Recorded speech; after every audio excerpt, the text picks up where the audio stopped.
पुंडलीक वरदे हरिविठ्ठल श्री ज्ञानदेव गोपाल कृष्ण भगवान माऊली ज्ञानेश्वर महाराज जगद्गुरु तुकाराम महाराज की जय. मनोनी आगवीच गुडे जे पावोनी अति उघडे ते गोप्य माझे चोखडे वाक्य ऐक. ग्रंथराज ज्ञानेश्वरी अध्याय क्रमांक 18. मनोनी आगवीच गुडे जे पावोनी अति उघडे ते गोप्य माझे चोखडे वाक्य ऐक.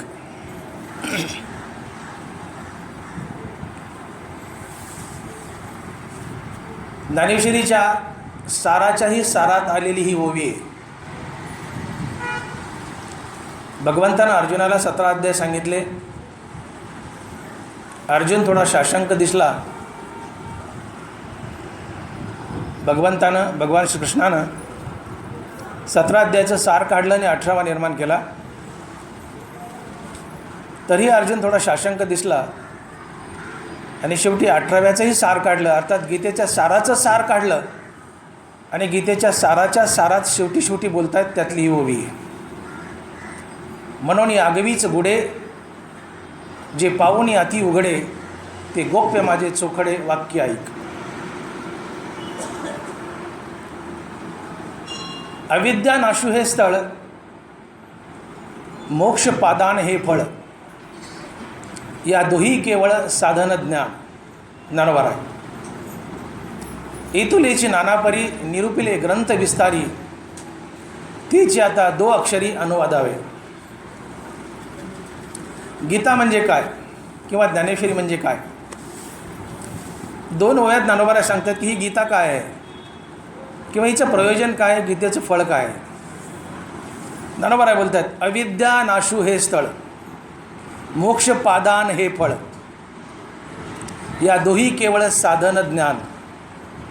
एतुलेची नानापरी निरूपिले ग्रंथ विस्तारी, तीच आता 2 अक्षरी अनुवादावे. अविद्येचा नाश आणि मोक्षाची प्राप्ती हे गीतेचं प्रयोजन आहे, गीतेचं फळ आहे. आणि या 2 गोष्टीला साधन जर काय असेल तर ते आहे आत्मज्ञान. अर्थात आत्मज्ञानाची प्राप्ती करून अज्ञानाचा नाश करायचा आणि मोक्षाची प्राप्ती करायची, हे गीतेचं मुख्य प्रयोजन आहे, हे गीतेचं मुख्य फळ आहे. गीता छोटी मोठी फळं तर देतेच संसारातली. संसार कसा करावा, दैनंदिन जीवन कसं जगावं हे तर गीता सांगतेच. पण गीतेचं प्रमुख फळ जर काय असेल तर ते आहे मोक्ष. ते आहे मोक्ष. श्रवणे पाठे आर्थे गीता नेदी मोक्ष आरोते, तैसा समर्थू दाता कवनाते नास्ती न मने. श्रवणे पाठे आर्थे गीता नेदी मोक्ष आरोते, जैसा समर्थू दाता कवनाते नास्ती न म्हणे. गीता ज्ञानेश्वरी वाचा, सांगा, ऐका, फळ एकच मोक्ष. गीतेला मोक्षाच्या अलीकडचं देणं माहीतच नाही. अलीकडच्या बारीक सारीक गोष्टी तर देतेच, संसारिक जीवन कसं जगा वगैरे वगैरे. पण कुणीही असो तिला वाचा, व्यासपीठावर बसून तिला सांगा किंवा तिला ऐका, फळ एकच मोक्ष. श्रवणे पाठे आर्थे गीता नेदी मोक्ष आरोते. अशी मोक्षदायिनी गीता भगवंतानं अर्जुनाला विविध प्रकारे सांगितली. आणि सांगितल्यानंतर भगवान अर्जुनाला बोलतायत की अर्जुना, मी आता गीता तुला वेगवेगळ्या प्रकारानं सांगितली आहे. हिचं प्रमुख फळ आहे मोक्ष. ही तुला निरनिराळ्या प्रकारानं मी गीता समजावून सांगितली. आता तू विचार कर, तुला युद्ध करायचं का नाही करायचं तुझं तू ठरव. माझं सांगून संपलंय. मी गीतेच्या शेवटला आलो आहे. 18व्या अध्यायातला 55 श्लोक गीतेचा शेवट. भगवान म्हणले इथं गीता सांगायची संपली आहे. विविध प्रकारे चांगल्या प्रकारे उत्कृष्ट अशी गीता मी तुला सांगितली, तिचं फळही सांगितलं आहे, ही मोक्षदायिनी आहे. आता तू ठरव तुला काय करायचं, युद्ध करायचं की नाही करायचं. भगवंताच्या या प्रश्नावर अर्जुन थोडा साशंक दिसला, शांत दिसला. त्यावेळेस भगवानच अर्जुनाला म्हणाले, अर्जुना, मी तुला सांगितलं की गीता सांगण्याची संपली आहे, पण तरी तू शांत आहेस. येऊन मला असा अनुमान किंवा असा अभिप्राय निघतो की गीता अजून तुला पूर्णपणे कळाली नाही आहे. तिच्या साराचं सार सांगितले तरी तुला पूर्णतः कळाली आहे असं मला वाटत नाही आहे. म्हणून एक वेळेस अजून गीतेच्या साराचं सार तुझ्या आवाक्यात येईल असं सोपं करून आणि छोटं करून मी सांगू का. एक वेळा अवाकुनिया सांगावे ज्ञान. देव बोलताय, उगेपणे तुझिया हा अभिप्रायो धनंजया, एक वेळ अवाकुनिया सांगावे ज्ञान. तुला असं वाटतं का की गीता मी अजून पुन्हा एकदा सोपी करून सांगावी? सविस्तर सांगितली, सोपी करूनच सांगितली आहे, पण तुझ्या चेहऱ्याकडे पाहून तुला गीता पूर्णतः कळाली असं मला वाटत नाही आहे. येऊन मला असा अभिप्राय कळतोय की अर्जुना, गीता मी अजून एक वेळेस तुला छोटी आणि सोपी करून सांगावी का. तर अर्जुन म्हणतो, हो देवा, तुम्ही माझ्या मनातलं ओळखलं आणि माझा हाच अभिप्राय आहे की तुम्ही गीता एकदा अजून छोटी आणि सोपी करून मला सांगावी. तिच्या साराचं सार अजून एकदा डबल सांगावं. आणि मग देव या ठिकाणी प्रवृत्त झालेत, भगवान श्रीकृष्ण अर्जुनाला डबल गीतेच्या साराचं सार सांगायला. आणि साराचं सार सांगताना देव बोलतायत, म्हणून आगवीच गुडे जे पावोनी अति उघडे, ते गोप्य माझे चोखडे वाक्य ऐक. अर्जुना, मी तुला डबल गीता सांगतोय, त्याच्या साराचं सार सांगतोय. आणि ते साराचं सार सांगताना ही अशी चोखट काही वाक्य माझ्या तोंडात येतील. गीतेच्या साराचं सार सांगताना गोप्य माझे चोखडे वाक्य ऐक. चोखट अशी काही वाक्य येतील, ती तू लक्ष देऊन ऐक. मी परमात्मा गुप्त आहे आणि मी गुप्त परमात्म्याचेही गुप्त धन काय आहे, तर ती गीता आहे. माझ्या गुडातलं गुड काय आहे, तर गीता आहे. अशी गुड गीता मी तुला सांगत आहे, ती आता मी सोपी करत आहे. अर्थात गीतेच्या साराचं सार सांगत आहे. आणि ते सांगताना मी तुला काही मोजकी वाक्य सांगतोय गीतेचं सार म्हणून, ती आता तू लक्ष देऊन ऐक. आणि भगवान इथे गीतेच्या साराचं सार सांगताना मोजकी 7 वाक्य बोलतात ज्ञानोबरायाच्या मुखातून. मोजकी 7 वाक्य की भगवंतानं बोललेली ही 7 चोखट वाक्य काय आहेत की जे गीतेच्या साराचं सार आहे, की जे प्रत्येकाने आपल्या जीवनात आणू करावं, तेव्हा ती परिपूर्ण भक्ती ठरते. ह्या गीतेच्या साराचं सार सांगताना एक प्रकारे भगवान परिपूर्ण भक्ती म्हणजे काय हे सांगत आहे. गीता ही मोक्षदायिनी आहे, पण ते मोक्ष, त्या गीतेचं फळ मोक्ष आहे, पण हा मोक्ष प्राप्त करण्यासाठी भक्ती करावी लागते. तर ती परिपूर्ण भक्ती केल्यावर मोक्ष मिळतो. भगवान या 7 वाक्यातून प्रवर्त होऊन सांगत आहे. हे 7 वाक्य अर्जुनाला सांगतायत की अर्जुना, तू ऐक, ध्यान देऊन ऐक गीतेच्या साराचं सार. आता माझ्या तोंडातून ही चोखट वाक्य निघतायत, ती वाक्य तू ऐक. आगीचे गुडे जे पाहून अति उघडे, ते गोप्य माझे चोखडे वाक्य ऐक. हे चोख 7 वाक्य सांगताना ज्ञानोबा पहिलं वाक्य लिहितात भगवान कृष्णाच्या तोंडातलं. एकूण 7 मुद्दे सांगितले ज्ञानोबारायांनी गीतेच्या साराच्या सारात. की गीतेचं साराचं सार काय, अर्थात परिपूर्ण भक्ती काय. गीतेच्या साराचं सार अर्थात परिपूर्ण भक्ती सांगताना ज्ञानोबा पहिलं वाक्य लिहितात. पहिला भक्तीचा मुद्दा सांगतात, बाह्य आणि अंतरा आपल्या सर्व व्यापारा मज व्यापकाते विरा विषय करी. आघवी अंगी जैसा वायू मिळवणी आहे आकाशा, सर्व कर्मी तैसा मजसीचस. ज्ञानोबारांनी सर्वप्रथम कर्माला हात घातलाय आणि भगवंताचं नाम 4 नंबरला ठेवलं. एकूण जी 7 मुद्दे सांगितली आहेत, या 7 मुद्द्यात भगवंताचं पवित्र नाम 4 नंबरला ठेवलं आहे. पण नंबर 1ला कर्माचा मुद्दा घातला आहे. कर्मानं ईश्वराला भजा. आपली कर्म देवाची पूजा म्हणून करा. स्वकर्माचे चोखाळी मज पूजा करुणी भली, तेने प्रसादे आकळी ज्ञान निष्ठेते. स्वकर्माचे चोखाळी मज पूजा करुणी भली. आपलं प्रत्येक कर्म भगवंताची पूजा म्हणून करा. हे भक्तीचं प्रमुख अंग ज्ञानोबा या 7 मुद्द्यात पहिल्यांदा सांगत आहेत. हरिनामापेक्षा कर्माला ज्ञानोबारायांनी जास्त प्राधान्य दिलं आहे. आपलं कर्म देवाची पूजा म्हणून करणं यापेक्षा देवाची कुठली दुसरी मोठी पूजा असूच शकत नाही. आपलं कर्म भगवंताची पूजा म्हणून करणं ही भगवंताची सर्वात मोठी पूजा आणि सर्वात मोठी भक्ती आहे, हे ज्ञानोबा इथं सूचित करत आहे. वायू आणि आकाश यांचं जसं अतूट नातं असतं, आघवी अंगी जैसा वायू मिळवणी आहे आकाशा, सर्व कर्मी तैसा मजसीच. पोकळी म्हटलं की वायू शिरला. अशी पोकळी नसते जगामध्ये की तिच्यामध्ये वायू नाही आहे. अन्यथा एखादी पडीक खिंडार जागा असेल आणि पडीक खिंडार जागेतल्या पोकळीत जर वायू शिरला नाही तर तिथं जाताना आपल्याला शंका येईल, मी तिथे चाललो आहे पण मला हवा घ्यायला, मला श्वास घ्यायला हवा असेल का, ऑक्सिजन असेल का, मी जाऊ का नको, गुदमरून मरेल का, असा विचार आम्ही कधी करत नाही. भगवंतानं नियमन घालून वायूने सर्वत्र वसावे, पावके दहावे वर्षावे जळे. देवानं नियम घालून दिला आहे, वायूने सर्वत्र वसावे. पोकळी म्हटलं की त्यात वारा शिरला. वायू आणि पोकळी याचं जसं अतूट नातं आहे तसं आपल्या कर्माचं भगवंताशी अतूट नातं जोडा. आपली प्रत्येक अंतर्बाह्य क्रिया भगवंताची पूजा म्हणून करा.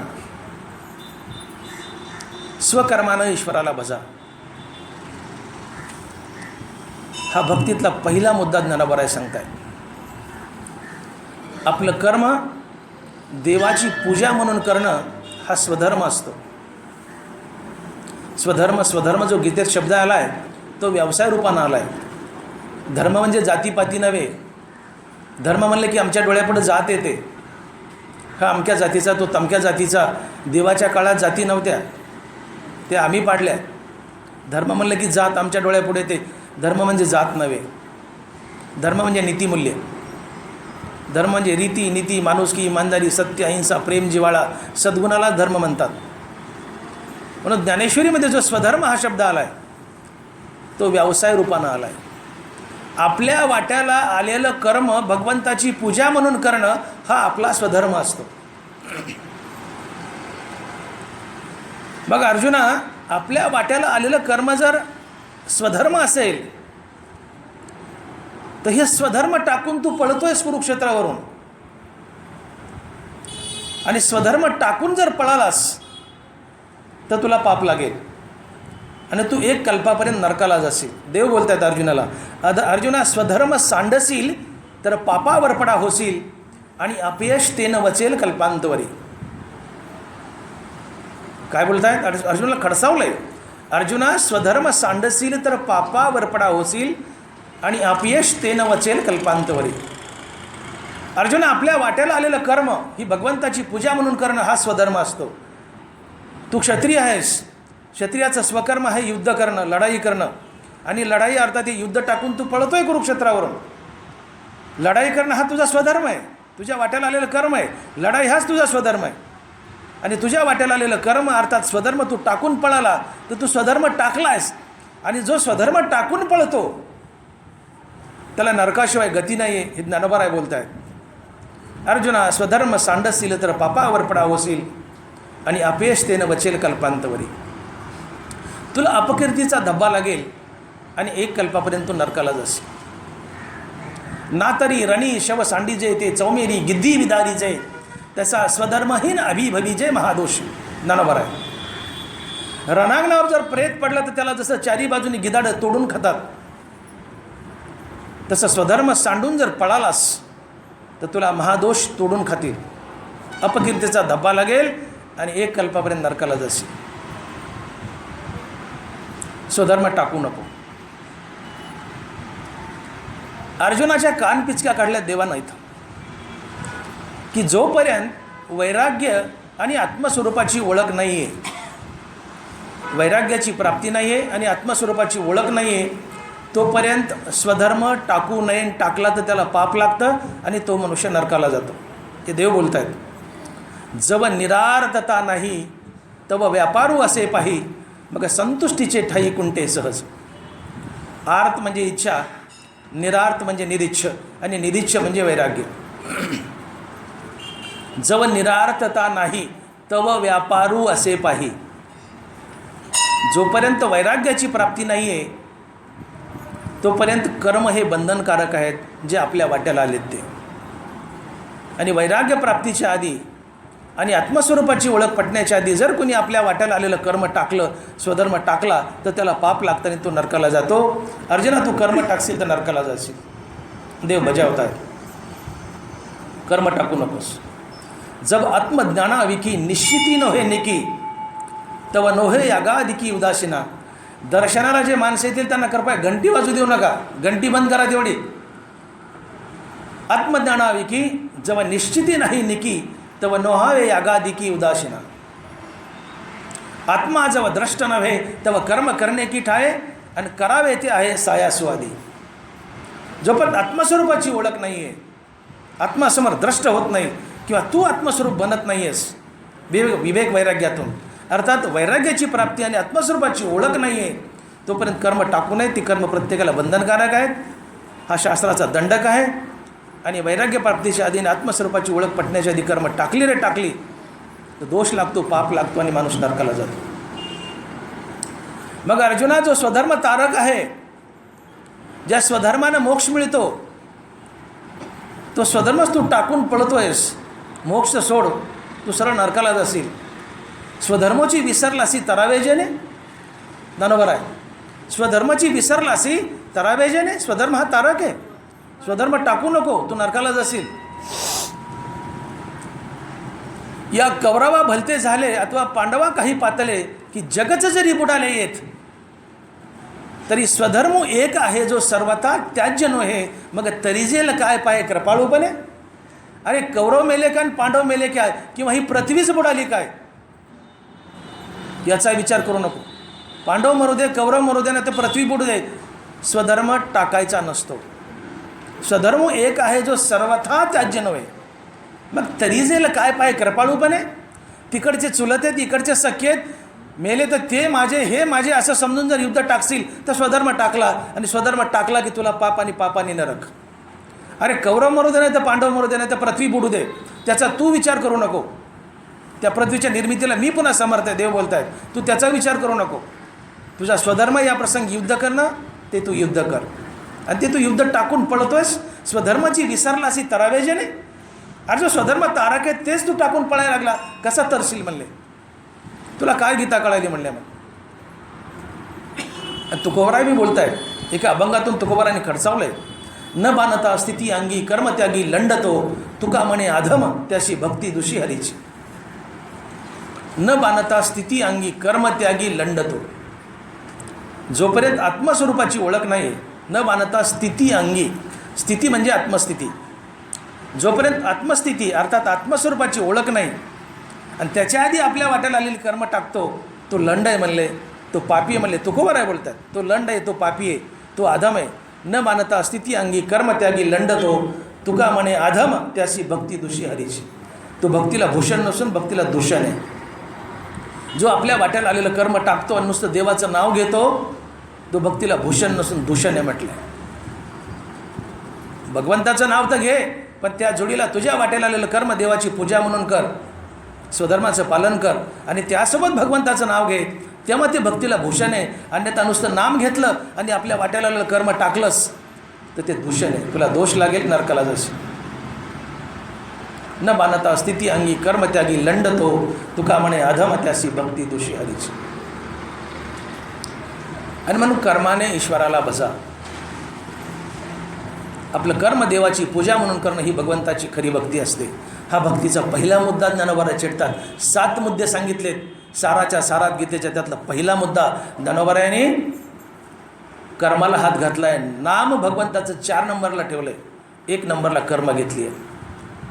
ज्ञानोबा बोलले, शरीरे वाचा मानसे विहित निपजे जे जैसे ते एक ईश्वरो उद्देशे कीजे मनितले. हेची ईश्वरी कर्मयोगे भजन कथनाचे खागे आदरिले शेष भागे चतुर्थाचेने ते विश्वरूप 11वा अध्याये संपे जवा आगवा तव कर्मेषु बजावा हे जे बोलिलो. तव कर्मेषु बजावा हे जे बोलिलो, हे वाक्य लक्षात घ्या. तव कर्मेषु बजावा हे जे बोलिलो. हे अष्टाध्यायी उघड जाण तसे देवता कांड शास्त्र सांग तसे आड मोडो निघोडो. ज्ञानोबा गीतेच्या 4थ्या अध्यायापासून तर 11 अध्यायापर्यंत ज्ञानोबा बोलतात की गीतेच्या 4थ्या अध्यायापासून तर 11 अध्यायापर्यंत देवानं एकच गोष्ट सांगितली, कर्मानं ईश्वराला बजा. शरीरे वाचा मानसे विहित निपजे जे जैसे ते एक ईश्वरो उद्देशे कीजे मनितले. तुझ्या शरीरानं वाणीनं मनानं वाचानं जी जी क्रिया घडेल ती भगवंताची पूजा म्हणून कर. ईश्वरो उद्देशे कीजे मनितले. हेची ईश्वरी कर्मयोगे भजन कथनाचे खागे. आपलं कर्म देवाची पूजा म्हणून करणं आणि सोबत भगवंताचं नाम घेणं हाच कर्मयोग म्हटले. हेची ईश्वरी कर्मयोगे भजन कथनाचे खागे आदरिले शेष भागे चतुर्थाचे ते विश्वरूप 11वा अध्याय संपे जो आगवा तब कर्मे ईशू बजावं हे जे बोललेलं. अध्याय 4 ते अध्याय 11 या 8 अध्यायामध्ये ज्ञानोबा बोलतात देवानं एकच गोष्ट सांगितली प्रामुख्यानं, तब कर्मे ईशू बजावा हे जे बोललेलो. कर्मानं ईश्वराला भजा, आपलं कर्म देवाची पूजा म्हणून करा, हीच भगवंताची खरी भक्ती आहे. आणि त्यासोबत मुखात नाम धारण करा. हे 8 अध्यायामध्ये, हे 8 अध्यायाला 4 ते 11 हे 8 अध्यायाला देवताकांड म्हटलं आहे. आणि देवताकांड म्हणजे भक्तिकांड. आणि या भक्तिकांडात ज्ञानोबा बोलत आहेत की कर्मानं ईश्वराला भजा हा मुद्दा देवानं प्रामुख्यानं छेडला आहे. कर्मानं ईश्वराला भजणं हे भक्तीचं प्रमुख अंग आहे.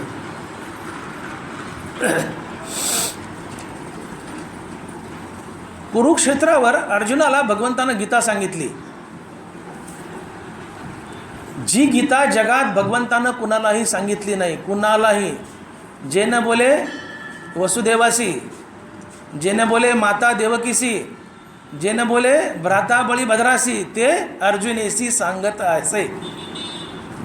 जे आपल्या बापाला सांगितलं नाही वसुदेवाला, जे आपल्या आईला देवकीला सांगितलं नाही, जे बलराम भावाला सांगितलं नाही, ते आपल्या जीवनातलं गूढ भगवान श्रीकृष्ण अर्जुनाला सांगतायत. फक्त अर्जुनाला. विश्वामध्ये गीता जर कुणाला सांगितली असेल देवानी तर फक्त अर्जुनाला. देवानी अर्जुनालाच गीता का सांगितली याचं उत्तरही देवानंच दिलंय ज्ञानेश्वरीमध्ये, की अर्जुना मी तुला गीता का सांगतोय.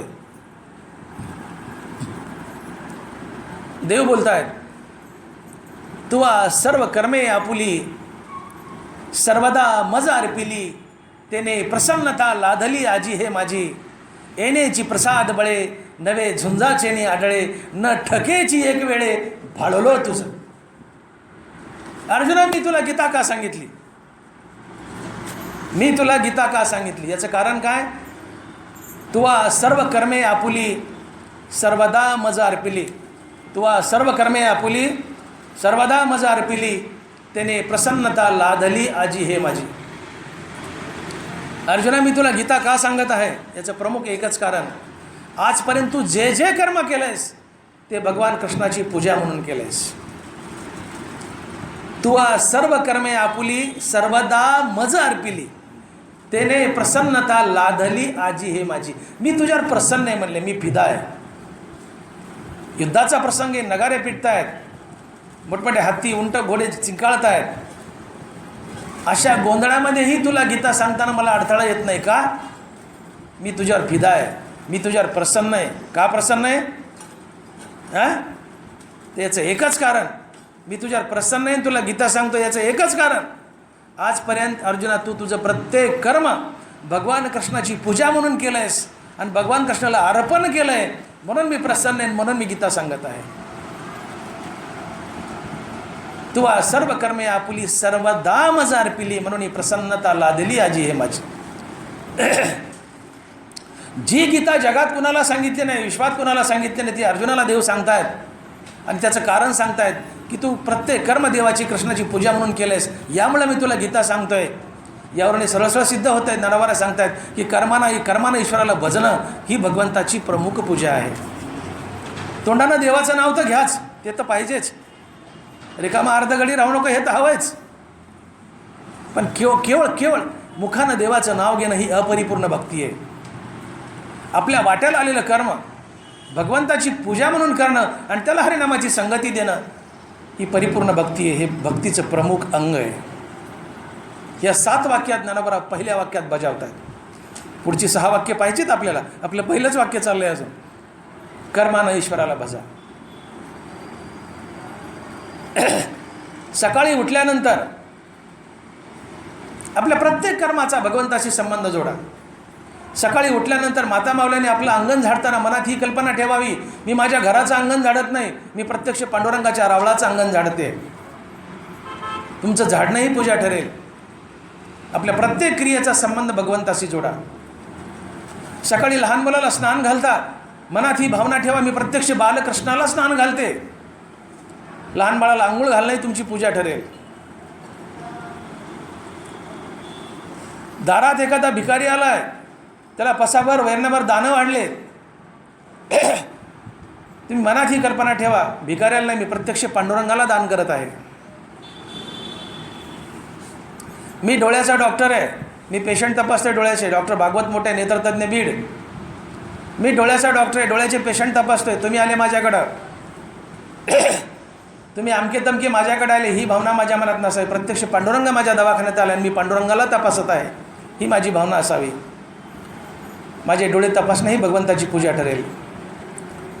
मी पेशंटचं ऑपरेशन करत नसून प्रत्यक्ष पांडुरंगाचं ऑपरेशन करत आहे, ही माझी भावना असावी. तुम्ही शेतकरी असाल, बैलाला वैरणगाडी करत असाल, मनात ही भावना ठेवा, मी प्रत्यक्ष पांडुरंगाला वैरणगाडी करत आहे. तुम्ही व्यापारी असाल, तुमच्याकडे एखादा ग्राहक आलं तर माझ्याकडे साक्षात कृष्ण परमात्मा ग्राहक म्हणून आला आहे आणि मी कृष्ण परमात्म्याला माल देत आहे, ही भावना मनात असावी. तुम्ही एखादे ऑफिसर असाल, तुमच्याकडे कोणी एखादा मनुष्य आला तर साक्षात पांडुरंग माझ्या ऑफिसमध्ये आला आहे आणि मी पांडुरंगाशी डिलिंग किंवा व्यवहार करतोय, ही भावना मनात असावी. बाह्य आणि अंतरा आपल्या सर्व व्यापारा मज व्यापका ते विराविषय करी, आघवे अंगी जैसा वायू मिळोनी आहे आकाशा, सर्व कर्मी तैसा मजसीच. आपली प्रत्येक अंतर्बाह्य क्रिया देवाची पूजा म्हणून करा. वायू आणि पोकळी जसं अतूट नातं आहे, वायू आणि पोकळी याचं जसं अतूट नातं आहे, तसं आपल्या प्रत्येक कर्माचं भगवंताशी अतूट नातं जोडा. ही भगवंताची खरी पूजा असते, भगवंताची खरी भक्ती असते. कर्मानं ईश्वराला भजा.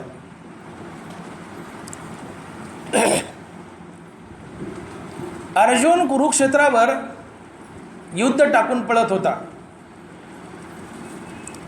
अर्जुनानं हातात गांडीव घेऊन सरळ सरळ युद्ध केलं असतं तर गीतेचा जन्मच झाला नसता. मुद्दा लक्षात घ्या. गीता जन्माला का आली? अर्जुनाने सांगितले, भगवंता माझा रथ दोन्ही सैन्याच्या मध्यभागी घे, देव सारथी आहे. देवाने रथ दोन्ही सैन्याच्या मधोमध आणलाय आणि अर्जुनाने नजर फेकली, दोन्ही बाजूला माझेच आहेत, सख्य काय चुलत काय माझेच आहेत. आणि हातातलं गांडीव गाळाला आणि लटलट कापू लागलाय. का? स्वजनाची आसक्ती झाली आहे, मोह झाला आहे. मारतोय तर माझेच मारतोय, सख्य काय चुलत काय, नुकसान माझंच आहे.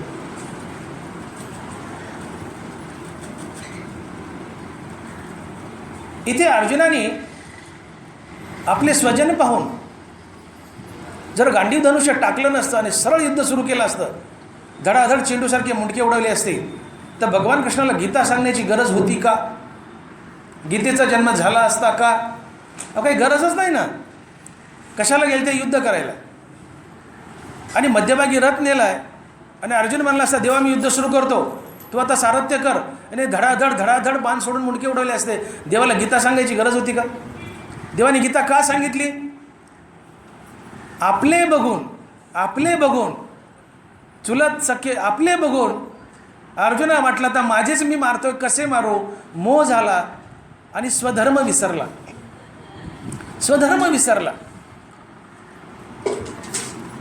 आणि स्वधर्म विसरल्यामुळं देवाला त्याला बजवावं लागलं की अर्जुना, जगात स्वधर्म एवढं मोठं काही नाही आहे.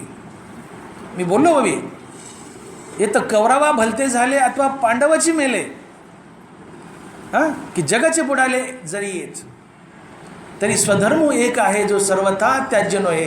मग तरी जे काय पाय कृपाळूपणे. जगामध्ये स्वधर्म एवढं मोठं काही नाही.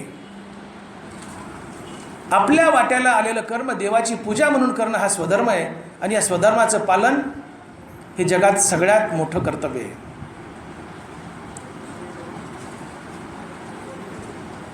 ज्ञानोबा एक तिसऱ्या अध्यायात बोलले की जर आपल्या देहाकडून स्वधर्माचं पालन नाही घडलं तर हा देह मेलेला बरा. स्वधर्म सांडून देहाते पोखावे काही. ज्ञानोबा तिसऱ्या अध्यायात सर्वस्वे शिनोनी येथे अर्जेवावी संपत्ती जाते. मग स्वधर्म सांडून देहाते पोखावे काही. अरे रात्रंदिवस काबाड कष्ट करता, संपत्ती मिळवता, पण स्वधर्माचं पालन करत नाही. लांडीलाबाने मिळवता पण स्वधर्माचं जर पालन करत नसाल तर हा देह मेलेला बरा. स्वधर्म सांडोनी देहाते पोखावे काही. हा देह पोसायचा कशाला म्हणले, हा मेलेला बरा. स्वधर्माचं आपल्या वाट्याला आलेलं कर्म जर देवाची पूजा म्हणून करत नसाल तर, आपल्या वाट्याला आलेलं कर्म देवाची पूजा म्हणून करणं हा स्वधर्म आहे. आणि तो जर तुमच्याकडून घडत नसेल तर ज्ञानोबा म्हणले तुम्ही मेलेले बरे. स्वधर्म सांडोनी देहाते पोखावे काही. कशाकरता पोसायचं म्हणले याला, हा मेलेला बरा.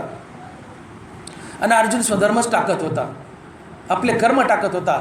आणि आपला स्वधर्म टाकला, कर्म टाकले तर अर्जुना तू नरकाला जाशील. मोक्ष तर दूर राहिला पण तू नरकाला जाशील. प्रेताला जसं रांगणावर गिधाडं तोडून खातात तसं तुला गिधाडं तोडून खातील. तुला दोष लागेल, पाप लागेल, नरकाला जाशील. स्वधर्म टाकू नको, टाकला तर नरकाला जाशील.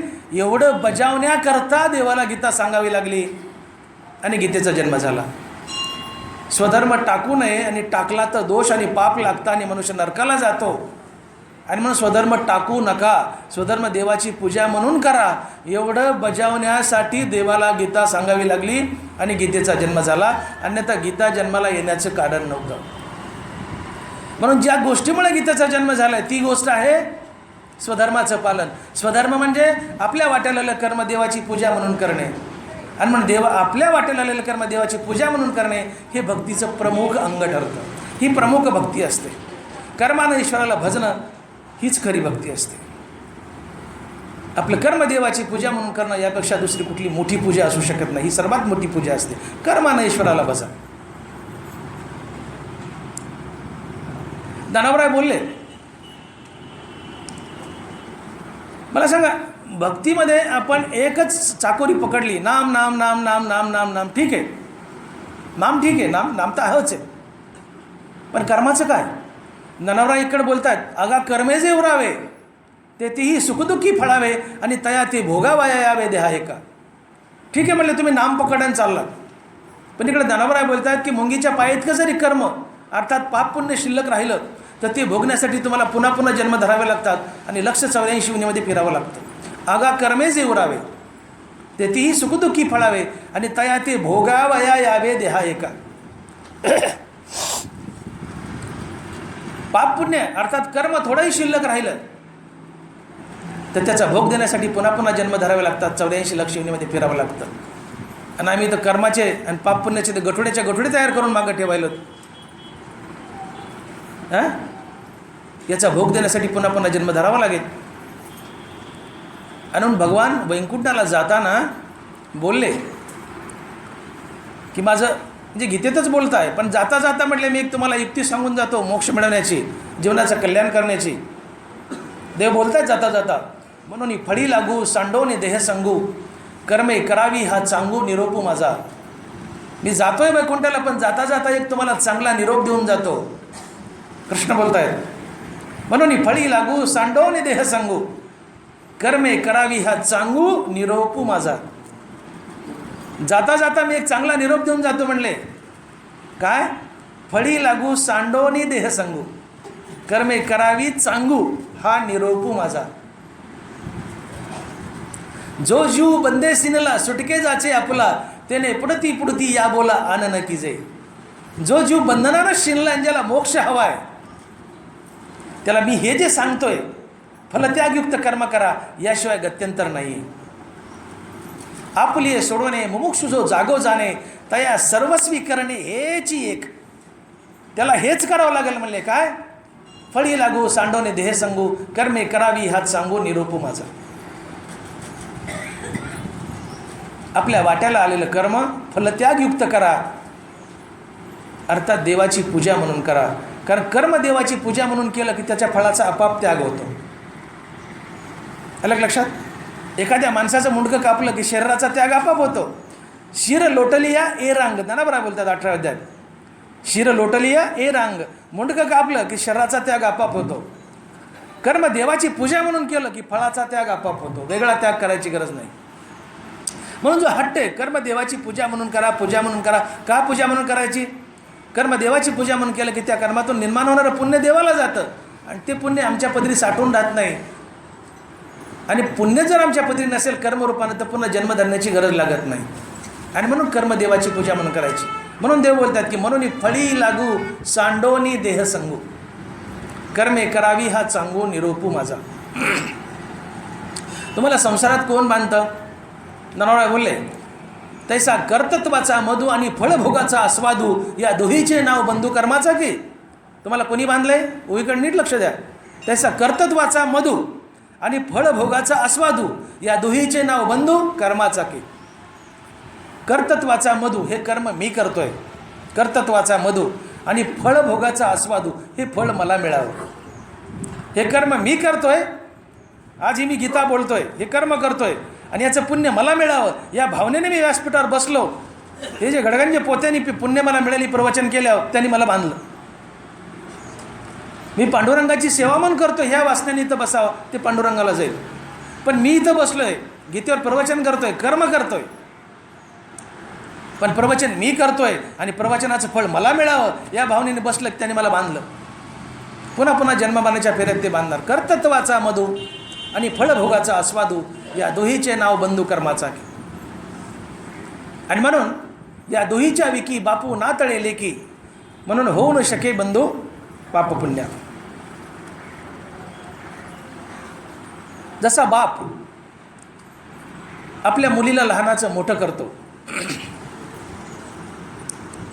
लहानाची मोठी केली याचा कर्तृत्व अभिमान घेत नाही. आणि आता ती वयात आल्यावर तिचा मला भोग घेता यावा ह्या फळाची अपेक्षा ठेवत नाही. त्यांना बरं बोलतात. या दोहीच्या विकी बापू ना तळेले की. बाप मुलीला जन्म घालतो, मी तिला जन्माला घातलंय हा कर्माभिमान घेत नाही. आणि आता ती वयात आली तिचा मला भोग घेता यावा या फळाची अपेक्षा ठेवत नाही. तिला निरंकार होऊन लहानाची मोठी करतो आणि नवऱ्या मुलाच्या हवाली करतो. बरं बोलतात, नवऱ्या मुलाच्या हवाली करतो. तसं कर्म मी करतो ही भावना वासना मनात ठेवू नका. कर्म करा. आणि जसं बापानं मुलगी नवऱ्याच्या हवाली केली तसं कर्माचं फळ देवाच्या हवाली करा. बापासारखं बाप मुलीला लहानाची मोठी करतो, कर्तृत्व अभिमान घेत नाही. मोठी झाल्यावर भोग घेता यावा फळाची अपेक्षा ठेवत नाही, नवऱ्या मुलाच्या हवाली करतो. तसं कर्म मी करतोय, कर्तृत्व अभिमान घेऊ नका, त्याचं फळ मला मिळावं ही वासना ठेवू नका. ते देवाला अर्पण करा, ते पुण्य देवाला जाईल, तुम्हाला संसारात बांधणार नाही. या दोहीच्या विकी बापू ना तळेले की म्हणून होऊ ना शके दुःखी विहिता क्रिया. कर्म देवाची पूजा म्हणून केलं की ते देवाला त्याचं पाप पुण्य जे काय असेल ते देवाला अर्पण होतं. प्रामुख्याने पुण्य, पाप तर होतच नाही. चांगली कर्म आम्ही करतो, चांगलं कर्म केलं पाप कुठलं आलं. कर्म देवाची पूजा म्हणून केली की त्यातून निर्माण होणारं पुण्य हे देवालाच जातं. म्हणून मी कर्म करतो आणि त्याचं फळ मला मिळावं ही वासना मनात नसावी. ती वासना मनात आली की त्यांनी तुम्हाला संसारात बांधलं. आणि म्हणून देव बजावतात. म्हणून फळी लागू सांडोनी देह संगू कर्मे करावी हा चांगू निरोप माझा. फलत्यागयुक्त कर्म करा. सकाळी उठल्यापासून रात्री झोपेपर्यंत आपल्या हातून घडणारी प्रत्येक क्रिया, प्रत्येक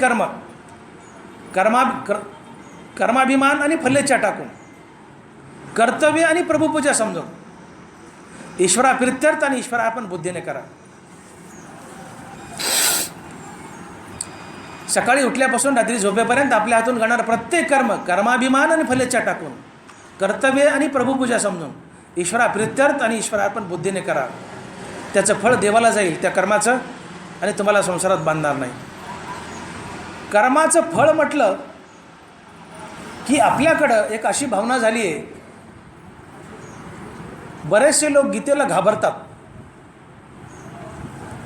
आणि त्यांना विचारलं का घाबरतात गीतेकडे येण्याला, ज्ञानेश्वरीकडे येण्याला, तर ते म्हणतात गीता म्हणते कर्म कर पण कर्माचं फळ टाक. गीता म्हणते कर्म कर, असंच म्हणते ना गीता. गीता म्हणते कर्म कर आणि कर्माचं फळ टाक. आता एखादा मास्तर आहे, त्याला 40,000 रुपये पगार आहे. तो मास्तर म्हणतो मी नोकरी केली आणि तुम्ही म्हणता कर्म कर आणि कर्माचं फळ टाक, 40,000 रुपये पगार टाक. मी काय खाऊ पिऊन कसा जगू, मला तुमची गीताच नग, मला तुमची गीताच नग. बरोबर आहे ना. गीता कर्म कर म्हणते आणि फळ टाक म्हणते. मग लोक म्हणतात आम्ही व्यापारी आहेत, मी डॉक्टर आहे, तुम्ही माझ्याकडे आले, माझी 200 रुपये फीस आहे, मी कर्म केलं आणि ती फीसच घेतली नाही. मग डॉक्टरला सहज म्हणतात आता मला माहिती आहे म्हणून मी करतो, पण ज्याला माहीत नाही त्याला म्हणलं गीता वाचा, ते म्हणते नको, गीता म्हणते कर्म कर आणि फळ टाक. मग मी पेशंट तपासला आणि 200 रुपये फीस घेतली नाही, तर आम्ही जगायचं कसं? आम्हाला तुमची गीताच नग का, तर गीता कर्म कर आणि फळ टाक म्हणते.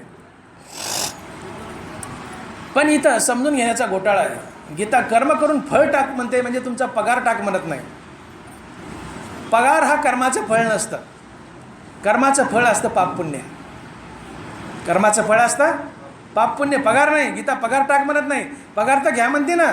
प्रत्येक संतानं मोबदला घेतला. सावता महाराजानं मळा केला काय, भाजी फुकट विकली का? तुकोबाराने दुकान केलं का, फुकट विकलं का? हां, गोरोबा काकाने विटा विकल्या का, फुकट विकल्या का? तुमचं आमचं साधारण जीवासोडा संतांनी सुद्धा मोबदला घेतला ना. आपला व्यवसायातून मिळणारा मोबदला हे कर्माचं फळ नाही. आपण आपल्या व्यवसायातून किंवा नोकरीतून जर पगार घेतला तर त्या कर्माचा मोबदला आहे, फळ नाही. कर्माचं फळ असतं पुण्य किंवा पाप. हे पुण्य पापरूपी फळ गीता टाक म्हणते की जे संसारात बांधतं. पगार टाक म्हणत नाही, पगार तर घ्या ना. गीता फळ टाक म्हणते कर्म करून, ते फळ आहे पाप पुण्य. जसं अपमानीला अतिथीने सुकृताची संपत्ती, साई खड्या गती, साई खड्या विना गती तंतुविना. एखादा पाहुणा तुमच्या घरी आला आणि त्याला तुम्ही चहा पाणी केलं, जेव खाऊ घातलं आणि आनंदानं वाटा लावला, तुम्हाला काय लागेल? पुण्य लागेल. पण दारात आला, दारातूनच डोळे फाडले, काय काम आहे? आलो तसंच, काही कामधंदे आहेत का नाहीत? उठसूट ये आमच्या घरी, उठसूट आमच्या घरी, चल माघारी, चलने घेतून, असं वेडावेट बोलून हाकलून दिला. जनावरा बोलले, अपमान केला त्याचा. अपमानीला अतिथी ने सुकृताची संपत्ती. त्याने काय नेलंय? संपत्ती नेली. कशाची? सुकृताची. सुकृत म्हणजे पुण्य. संपत्ती नेली, पैशाची नाही नेली, सुकृताची. अपमानीला अतिथी ने सुकृताची संपत्ती. समोरच्या पाहुण्याचा अपमान केला. यजमान दारात, कुणी पाहुणा दारात आला याचक, त्याला अपमानित करून हाकललंय, तो तुमची संपत्ती घेऊन जातो. पण कशाची? पुण्याची. याचा अर्थ कर्मातून त्याला चहा पाणी पाजलं, जीव घातलं, कर्म केलं, चांगलं सुकर्म केलं, त्यातून काय मिळालं? पुण्य मिळालं. दारातून अपमान करून हाकलून दिला, काय मिळालं? पाप मिळालं. म्हणजे आपल्या कर्मातून निर्माण होतं ते पुण्य पाप. आणि हे पुण्य पापाचं फळ गीता टाक म्हणते, तुमचा पगार टाक म्हणत नाही. पगार हा मोबदला आहे, फळ नाही. फळ असतं ते पुण्य पाप. आणि म्हणून पुण्य पापरूपी कर्माचं फळ संसारात बांधतं, ते टाकायचं. म्हणून देव म्हटले की फळी लागू सांडोने देह सांगू. आपल्या कर्माचं फळ टाका आणि कर्म मी करतोय हा कर्माभिमान घेऊ नका. हा माझा चांगला निरोप घ्या, तुम्हाला मोक्ष लाभेल. तो लोक याचा असा अर्थ काढतात की देव म्हणाले फळी लागू सांडोनी देह सांगू. देव म्हणाले फळ टाक, मग आता पगार कसा टाकाव? आम्हाला तुमची गीताच नगर, आम्हाला तुमची गीताच नगर. शिकलेल्या लोकात ही कल्पना आहे, वेडगळ कल्पना आहे. गीता फळ टाका म्हणते म्हणजे पगार नाही. पगार हा मोबदला आहे, पगार फळ नसतं. गीता फळ टाका म्हणते कर्माचं, ते पाप पुण्यरूपी फळ टाका म्हणते की जे संसारात बांधतं. आणि असं पाप पुण्यरूपी फळ नगभर जरी शिल्लक राहिलं तर नारायण बोलतात आगा कर्मेच उरावे त्याती सुखदुःखी फळावे आणि तया ते भोगावया यावे देहा एका. नगभर जरी पाप पुण्यरूपी कर्म किंवा फळ राहिलं तर तुम्हाला भोगण्यासाठी पुन्हा पुन्हा जन्म धरावे लागतील. हे पाप पुण्याचं फळ टाक, अर्थात कर्म देवाला अर्पण कर, पदरी पाप पुण्य येणार नाही, ते देवाला जाईल. आणि म्हणून देव युक्ती सांगतायत की विषानीच विषाला मारायचं. बघा, एखादा मनुष्य रस्त्यानं पळतोय, पळाला आणि आपटला, पृथ्वीलाच माया आली आणि पृथ्वीने येऊन त्याला उठून उभं केलं, असं घडेल का? पण ज्ञानोबा बोलतात घडतं. ज्ञानोबाचे वाक्य आहे, बुडतया नदीच धावीन नली, पडतया पृथ्वीच कळवळली, निमतया मृत्यूने दिदली आयुष्य वृद्धी. ज्ञानोबा आहे. तैसे कर्मे कर्मबद्धता मुमुक्षु सोडविले पंडुसता, जैसा रसरीती मरता राखेला विषय. ज्ञानोबा आहे. एखादा मनुष्य रस्त्याने पळतोय, पडलाय, पृथ्वीवर पडलाय, पृथ्वीला दया आली आणि पृथ्वीने यावं उठून उभं करावं. डोक्यावर माती ओळून टाकावी, कान फुकावेत. आपल्याकडे आहे ना पडल्या पद्धत, डोक्यावर माती ओळून टाकावी, कान फुकावेत, आहे ना. ते पडलंय पृथ्वीवर, पृथ्वीला दया यावी, माया येईन, पृथ्वीने यावं. पृथ्वीवर पडले, पृथ्वीने यावं, त्याला उठून उभं करावं, कान फुकावेत, डोक्यावर माती ओळून टाकावी. नदीत बुडलंय, नदीला दयामाया यावी, नदीने धावत यावं आणि नदीच्या बाहेर काढावं. तसं कर्मबंधनात तुम्ही बुडतायत, कर्मानीच धावत यावं आणि तुम्हाला कर्मबंधनातून बाहेर काढावं. कधी? कर्म जर देवाची पूजा म्हणून केली तर. जे कर्म बांधतात तेच कर्म सोडतात. ज्या नदीत बुडतायत तीच नदी धावत येते आणि तुम्हाला बुडण्यातून वाचवते आणि बाहेर काढते. ज्या कर्मात बुडतात तेच कर्म तुम्हाला बाहेर काढतात आणि सोडवतात जन्ममरणाच्या फेऱ्यातून, जर कर्म देवाची पूजा म्हणून केली तर. का? त्या कर्माचं पाप पुण्य देवाला जातं आणि तुम्ही पाप पुण्य रहित होता. तैसे कर्मे कर्मबद्धता मुमुक्षु सोडविले पंडुसुता, जैसा रसरीती मरता राखेला विषय. साप चावलाय, साप चावल्यावर आम्ही डॉक्टर लोक काय करतो? पेशंटला ॲडमिट करतो आणि पेशंटला सलाईन लावतो आणि त्या सलाईनच्या बाटलीमध्ये आम्ही सापाचंच विष टाकतो, पण थोड्याशा मॉडिफाईड रूपातलं. का रे, तुला माहीत असेल, तू केलेली कंपाऊंडर.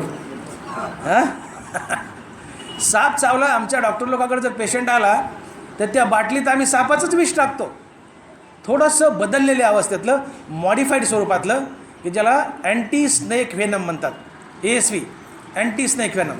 विषच असं सापाचं, पण थोडंसं बदललेल्या रूपातलं, मॉडिफाईड स्वरूपातलं. ज्ञानोबा बोलत आहेत की साप चावला आहे, सापाचं विष देऊनच सापाचं विष मारायचं. तैसे कर्मे कर्मबद्धता मुमुक्षु सोडविले पंडुसुता, जैसा रसरीती मरता राखेला विषय. साप चावलाय, सापाच्या विषानेच सापाचं विष उतरायचं, मारायचं. तसं कर्मानेच कर्मबंधनातून सोडायचं, जर ती कर्मे देवाची पूजा म्हणून केली तर. त्याचं पाप पुण्य देवाला जातं आणि तुम्ही पाप पुण्य रहित होता आणि कर्मबंधनातून सोडवतात. आणि मग ज्ञानोबा बोलतात, पार्था अनेकही एक नेनसी तू कवतिक, हे कर्मची मोचक अपेसे असे. कर्मची मोचक अपेसे असे. मोचक म्हणजे संकट मोचन हनुमान. आपण कशामुळे म्हणतो? मोचक म्हणजे सोडणारा.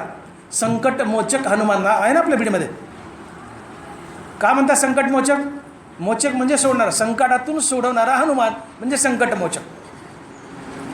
पार्था अनेकही एक असे, हे कर्मची मोचक अपेसे असे. हे कर्मच सोडवतात म्हणले कर्मबंधनातून. कर्मच बांधतात, कर्मच सोडतात. पण कधी सोडतात?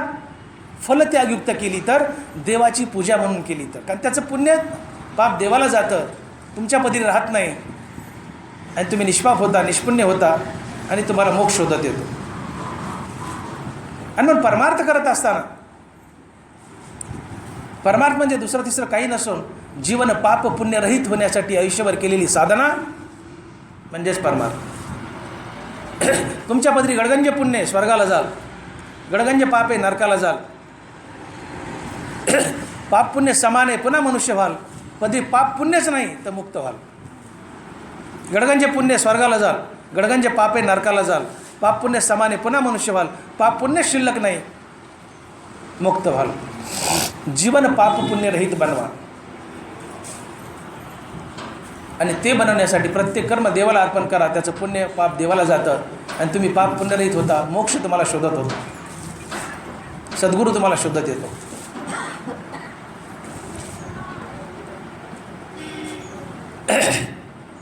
आणि म्हणून ज्ञानोबा बोलतात की धरवणी वेचे सरे, भोगे तव प्राचीन पुरे आणि नवे तव नव उपकरे काहीची करो. आपल्या वाट्याला आलेलं कर्म देवाची पूजा म्हणून केली तर त्याचं पापपुण्य देवाला गेलं. पाठीमागचं प्रारब्ध भोगून पार पाडलं. वाईट कर्म करायचीच नाही, त्याचं पाप आपल्याकडे येत नाही. चांगली कर्म करायची पण त्याचं पुण्य देवाला अर्पण करायचं. देवाची पूजा म्हणून केली ते आपाप देवाला जातं. वाईट कर्म करायचे नाही, पाप आपल्याकडे येत नाही. चांगली कर्म देवाची पूजा म्हणून करायचं, ते पुण्य देवाला जातं. जीवन पाप पुण्यरहित होतं. मागचं जे आहे संचित या जन्मात प्रारब्ध म्हणून भोगायचं. भोगे तो प्राचीन पुरे दरवणी वेचे सरे. घरात पाणी साठवले, त्यांना बरं बोलतात, घरात पाणी साठवले रांजणामध्ये, ते वापरलं की संपतं ना. धरवणी वेचे सरे भोगे तव प्राचीन पुरे नवे तव नव उपकरे काहीची करू. वाईट कर्म करायची नाही, पाप आपल्याकडे येत नाही. चांगली कर्म करायची पण देवाची पूजा म्हणून करायची, ते पुण्य देवाला जातं. मागच्या जन्मातलं पाप पुण्य या जन्मात भोगून पार पाडायचं.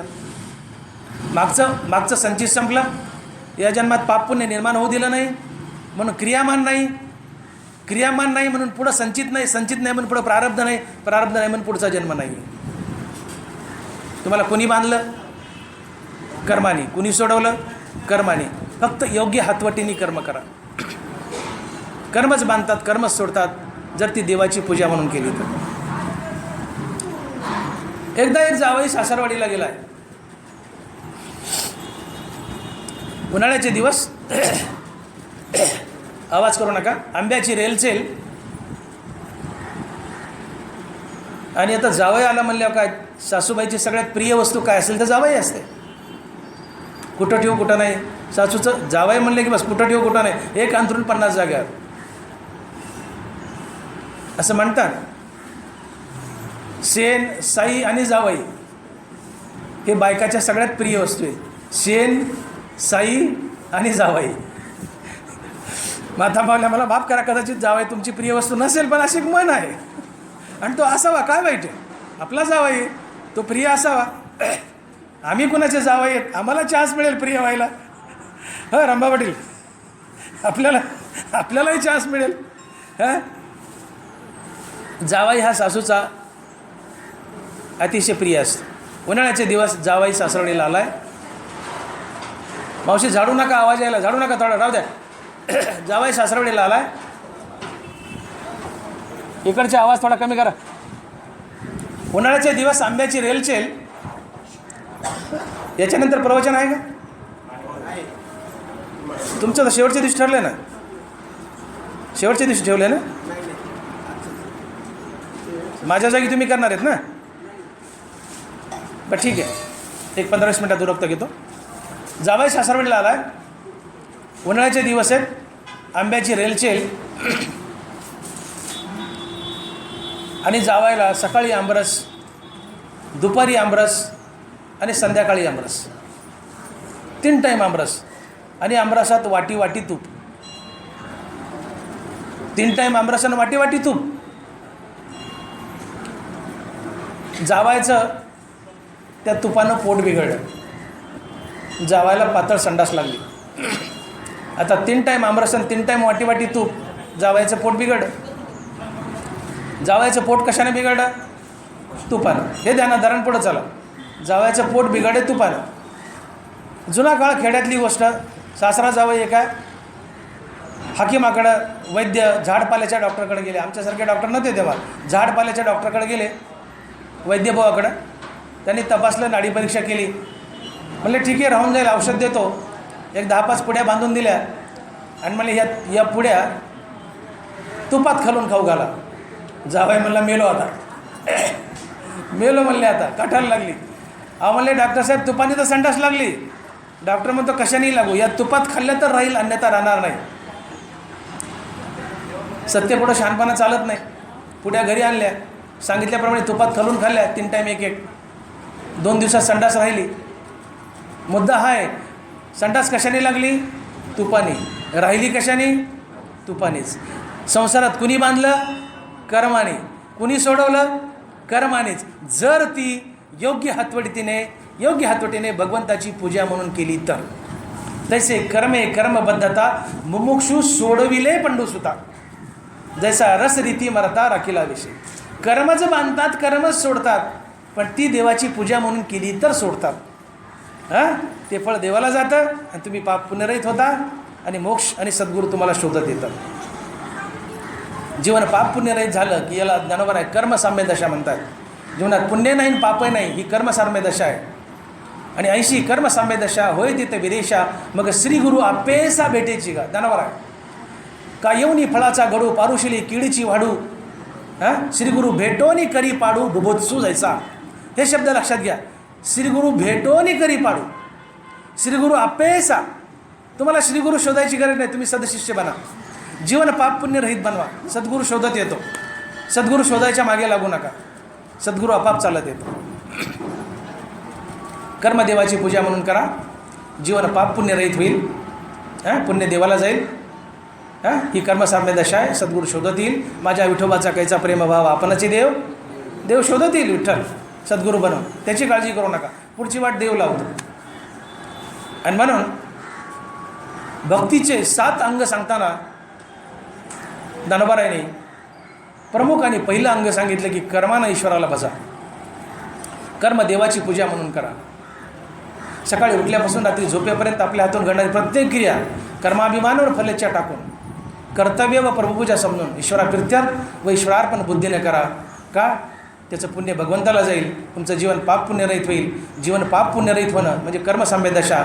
आणि अशी अवस्था आली की अशी कर्मसाम्य दशा होय तिथे विदेशा, मग श्रीगुरु आपेसा भेटेची का. श्रीगुरु शोधतील, वैराग्य शोधतील, आत्मज्ञान शोधतील. मग सस्य फळपाकात निमालिया कर्मजात आत्मज्ञान गिवनस्थिती आहे. बरोबर आहे. आत्मज्ञान गिवनस्थिती आहे. तुम्हाला आत्मज्ञान शोधतील. सद्गुरू शोधत आला. म्हणून ये पूजे रिजलेनी आत्मराजे वैराग्य सिद्धी देजे पसाय तया.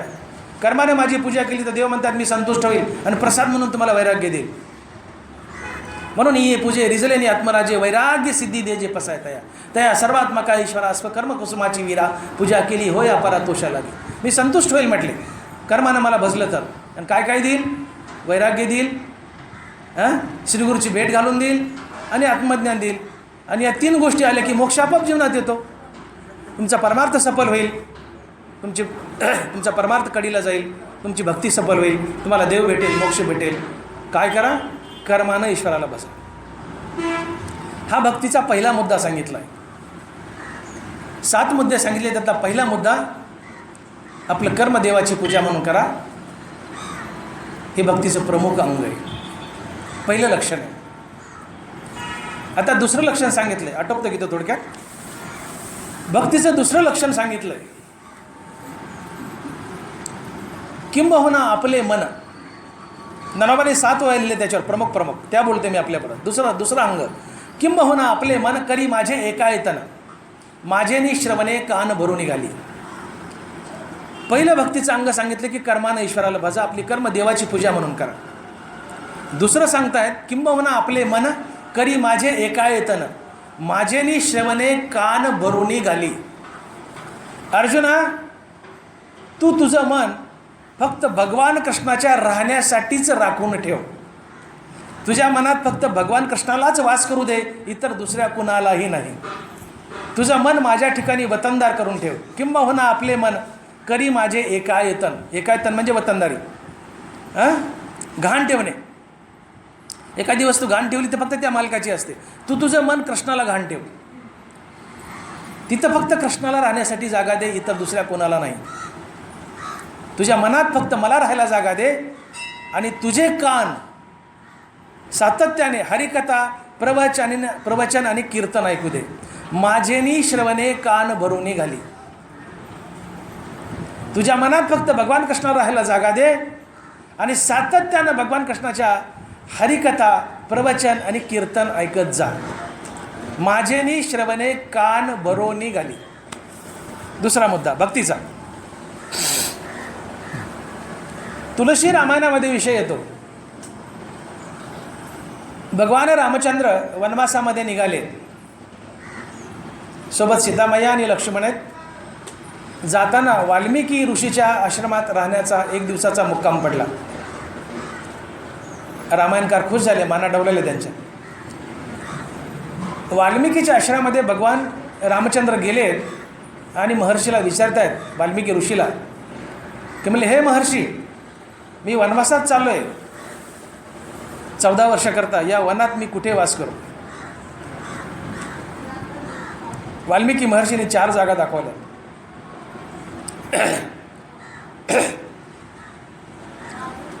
पहिली जागा दाखवली की जिनके श्रवण समुद्र समाना, जाके रघुराय वही पे बसाना. काय सांगितली पहिली जागा? देवा कुठं वास करा? जिनके श्रवण समुद्र समाना, जाके रघुराय वही पे बसाना. म्हणले, हे देवा, नद्याने कितीही पाणी वाहून आणलं त्या समुद्राचं पोट भरत नाही. म्हणजे आणा म्हणतस, कितीही आणा, किती आणा, समुद्र पाणी गडप करतो. नद्याने कितीही पाणी वाहून आणलं तर समुद्राचं पोट भरत नाही. तसं कितीही हरिकथा ऐकली, प्रवचन कीर्तन ऐकलं तर माणसाचं पोट भरू नये. पुन्हा पुन्हा पुन्हा पुन्हा पुन्हा पुन्हा हरिकथा कीर्तन प्रवचन ऐकतच राहावंसं वाटावं, त्याच्या हृदयात वास कर. ज्याला हरिकथेची, कीर्तनाची, प्रवचनाची गोडी आहे, जो सारखा सारखा कीर्तन प्रवचनाला पळतो, सारखं सारखं कीर्तन प्रवचन ऐकतो, हरिकथा ऐकतो, देवा त्याच्या हृदयात वास कर. जिनके श्रवण समुद्र समाना, जाके रघुराय वही पे बसाना. तिथे वास करा म्हणजे. ज्याला हरिकीर्तनाची आहे, प्रवचनाची, कीर्तनाची, कथेची गोडी आहे, सातत्यानं हरिकथेत बसतो, त्याच्या हृदयात वास करा. दुसरी जागा दाखवली, जयाचे वाचे माझे आलाप, दिटी भोगी माझेची रूप, जयाचा मनसंकल्प माझा अचिव आहे. ज्याच्या तोंडात सातत्यानं रामकृष्णारी नाम आहे, त्याच्या हृदयात वास कर. तिसरी जागा दाखवली, जो जगतात देव पाहतो, जे जे भेटे भूत ते ते मानिजे भगवंत, हा भक्तियोग निश्चित जाणं माझा. जगातील प्रत्येक प्राणी मात्र हा देवच आहे असं समजून त्याच्यासोबत देवतुल्य व्यवहार करतो, त्याच्या हृदयात वास कर. आणि चौथी जागा दाखवली, जो परद्रव्य परनारीपासून दूर राहतो, त्याच्या हृदयात वास कर. परनारी आम्हा रखमाई समान. जो परद्रव्य परनारी, दुसऱ्याचा पैसा लबाडीने लुटत नाही आणि परस्त्रीपासून दूर राहतो, जो परद्रव्य परनारीपासून दूर राहतो, त्याच्या हृदयात वास कर. या 4 जागा दाखवल्या. आणि लौकिकदृष्ट्या सध्या देवा तुम्ही जा आणि चित्रकूट पर्वतावर राहा, ही 5वी जागा दाखवली. पण प्रमुख जागा या दाखवल्या 4 मी बोललेल्या. तर मला तुमचं चित्त इकडे खेचायचं आहे की जो आपले कान सातत्यानं हरिकथेला, कीर्तन आणि प्रवचनाला देतो, त्याच्या हृदयात देवाचा वास असतो. त्याच्यावर लवकर देवाची कृपा होते, देव त्याचा ऋणी होतो आणि तुम्हाला मोक्षाच्या दिशेने घेऊन जातो. भगवंताची कृपा लवकर होते. आपले कान देवाला द्या, आपले कान देवाला द्या. तुमचं मन भगवान कृष्णाचं राहण्याचं एकमात्र घर बनवा आणि तुमच्या कानानं सातत्यानं भगवंताची हरिकथा, कीर्तन आणि प्रवचन ऐका. हा भक्तीचा दुसरा मुद्दा किंवा दुसरा अंग ज्ञानोबाला सांगतात. भक्तीचं तिसरं अंग ज्ञानोबाला सांगतात. तिसरा मुद्दा काय की काय करा? आत्मज्ञाने चोकडी संत जे माझी रुपडी, ते तर दृष्टी पडो आवडी कामिनी जैसी. तिसरं भक्तीचं अंग सांगतायत. आत्मज्ञानानं चोख असलेली संत ही माझी प्रतिरूप आहे. ते साक्षात चालते बोलते पांडुरंग आहेत, ज्ञानोबा आहे, तुकोबा आहे. संत म्हणजे आत्मज्ञाने चोकडी संत जे माझी रुपडी, ते तर दृष्टी पडो आवडी कामिनी जैसी. रस्त्यानं एखादी सुंदर देखणी मुलगी चालली, ज्ञानोबा बोलतात, मी नाही. ते तर दृष्टी पडो आवडी कामिनी जैसी. कामिनी म्हणजे सुंदर देखणी तरुण मुलगी. रस्त्याने एखादी रूपवान सुंदर देखणी तरुण मुलगी चालली तर कामुक पुरुषाची जशी तिच्यावर नजर पडते, तो जसा तिला निहाळतो, तशी संतावर नजर पडू द्या आणि संताला निहाळा. आत्मज्ञाने चोकडी संत जे माझी रुपडी, ते तर दृष्टी पडो आवडी कामिनी जैसी. ज्ञानोबा अर्थात संत शरणागती करा. ते ज्ञान पैगा वरवे, जरी मणी हाती आणावे, तरी संता या भजावे सर्वस्वेसी. ते ज्ञानाचा पुरवठा, तिथं सेवा हाची दारवंटा, स्वाधीन करी सुभटा ओळगोली. मग तनुमनु जीवे चरणाशी लागावे, अगर्वता करावे दास्य सकळ. मग अपेक्षित आपले तेही सांगतील कीर पुसले, मग अंतकरण बोधले संकल्पा नये. तनु मनु जीवे चरणाशी लागावे. संत शरणागती कर, त्यांची सेवा कर, तनानं मनानं धनानं जीवानं. संताच्या घरी गेलास, त्यांचं अंगण झाड, त्यांच्या घरी पाणी भर. श्रीखंडाच्या रूपात जसं भगवान कृष्णाने नाथ महाराजाची सेवा केली, 36 वर्ष गंध ओढून दिला, पाय दाबले वगैरे वगैरे, तशा प्रकारची संताची सेवा कर. कारण संत हा ज्ञानाचा पुरवठा आहे, साठा आहे. संताची शरणागती का? तर फक्त संत आत्मज्ञानी असतात, आणि संत आत्मज्ञानी असतात आणि फक्त संतच तुम्हाला आत्मज्ञान देऊ शकतात. आणि जोपर्यंत आत्मज्ञानाची प्राप्ती नाही तोपर्यंत मोक्ष नाही. ज्ञानेविन मोक्ष नाही हा सिद्धांत वेद बोले हात उभारोनी. जोपर्यंत आत्मज्ञान नाही तोपर्यंत मोक्षाची प्राप्ती नाही. आणि आत्मज्ञान हे फक्त संतापाशी आहे. आणि ते आत्मज्ञान तुला हवं असेल तर संताची शरणागती कर, त्यांची सेवा कर. कारण जसा MSMD डॉक्टर इतराला MSMD देऊ शकतो, किंवा PhD मनुष्यच इतरांना PhD देऊ शकतो, तसं आत्मज्ञानी संतच इतरांना आत्मज्ञान देऊ शकतो, दुसरं कोणी नाही. कारण फक्त संतापाशीच आत्मज्ञान आहे, इतर कोणापाशी नाही. म्हणून संताची आत्मज्ञानी संताची शरणागती कर, त्यांची सेवा कर, तनुमन जीवे, त्यांच्या वचनाप्रमाणे वाग. ज्ञानेश्वरी गाथेत जसं सांगितले, संत सेवा म्हणजे केवळ हातपाय दाबणं एवढंच नाही. शास्त्रात जसं सांगितले गाथेत ज्ञानेश्वरी तसं आचरण ठेव, ते प्रसन्न होतील आणि तुला आत्मज्ञान देतील. मग अपेक्षित आपले कीर सांगतील पुसले, सेवा केल्या प्रसन्न होतील आणि तू मागशील ते देतील, मोक्ष आत्मज्ञानही देतील आणि मोक्ष मिळवून देतील. आणि मग ज्ञानापाराने पसादानात म्हटले, आणि ग्रंथोपजीवी विशेषी लोकीये द्रष्टा अद्रष्ट विजय हो आवेजी. आणि ग्रंथोपजीवी म्हणजे ग्रंथ विकून पैसे मिळून पोट भरवणं असा अर्थ नाही त्याचा. ग्रंथाचा व्यापारी पुस्तकं विकले, पैसे आणले, हल्ल्या चपात्यान पोळ्या, हा त्याचा अर्थ नाही. ग्रंथ विकून पोट भरणे नाही. ग्रंथोपजीवी ग्रंथात सांगितलेल्या तत्वाप्रमाणे जगणं म्हणजे ग्रंथोपजीवी. तसं ग्रंथात सांगितलेल्या तत्वाप्रमाणे जगणं ही खरी संत सेवा आहे. संत सेवा म्हणजे केवळ आपल्याकडे बरीचशी प्रथा आहे बघा. एखाद्याला जर आपण संत मांडलं आणि ते जर आपल्या गावात किंवा कोणाच्या घरी आले, ते सगळ्याला फोन करून बोलून घेतात, त्या महाराजाचं जेवण होतं, ते महाराज लोंढाकतात, सगळे मोहळ्याच्या मासारखे त्याच्या अंगावर पडतात, कचा कचा कचा कचा, त्याला दाबून त्याचे हाडकं मोडून टाकतात त्या महाराजाचे. अरे एक जण दाबर, सगळ्याला वाटतं हातपाय दाबले की महाराज पावतो. हां बघा तुम्ही, आपल्याकडे प्रथा आहे. काही लोकांना महाराज लोक बोलून घ्यायचा फार छंद आहे. ते महाराज येतो, आला की मोबाईलवर सगळ्याला व्हॉट्सअप जातो, मेसेज जातो, सगळे येतात, 400-500 लोक, सगळे त्या महाराजावर तुटून पडतात, त्याच्या मांड्या मोडतात, पिंढऱ्या मोडतात, दाबो खिळखिळे हारतं. ही संत सेवा नाही. ठीक आहे, तो दुखतं दाब म्हणला तर दाब, आपण उगाच त्याला बेजार करायचं दाबो, ही संत सेवा नाही. संतानं ज्ञानेश्वरीच्या गाथेत घालून दिलेले नियम आहे, त्या नियमाप्रमाणे वागा, ही खरी संत सेवा आहे. शारीरिक दृष्ट्या तर कराच, पण ज्ञानेश्वरीने गाथेसारखं आचरण ठेवणं ही खरी संत सेवा आहे. आणि म्हणून संताची सेवा का करायचं आहे तर हरपले आपण पे पावे, ते संता ते पाहता गिवसावे, म्हणून वानावे ऐकावे तेची सदा. आपलं आत्मस्वरूप आपल्यात हरपलंय, संत आपल्याला ते दाखवून देत आहेत.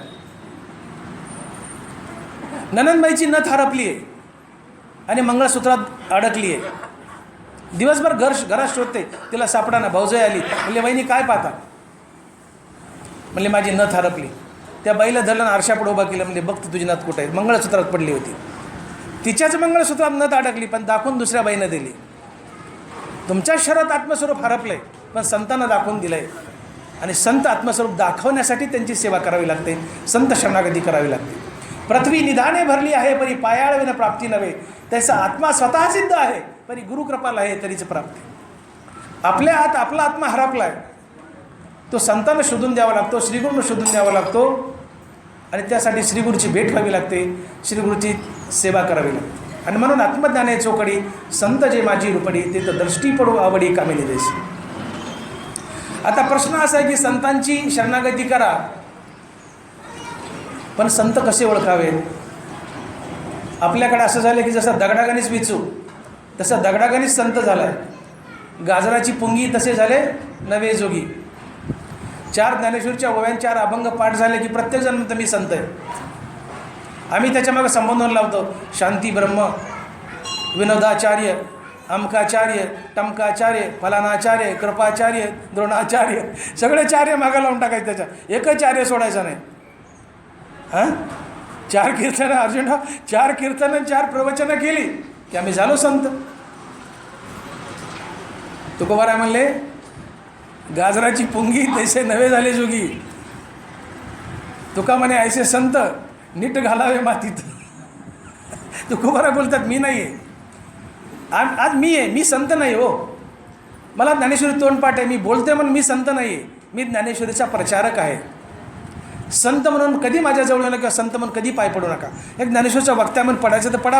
हे प्रवचन झालं पाया, माझ्या कोणी पाया पडत नाही माहिती आहे का. मला मी पॅन्ट घालतो म्हणून.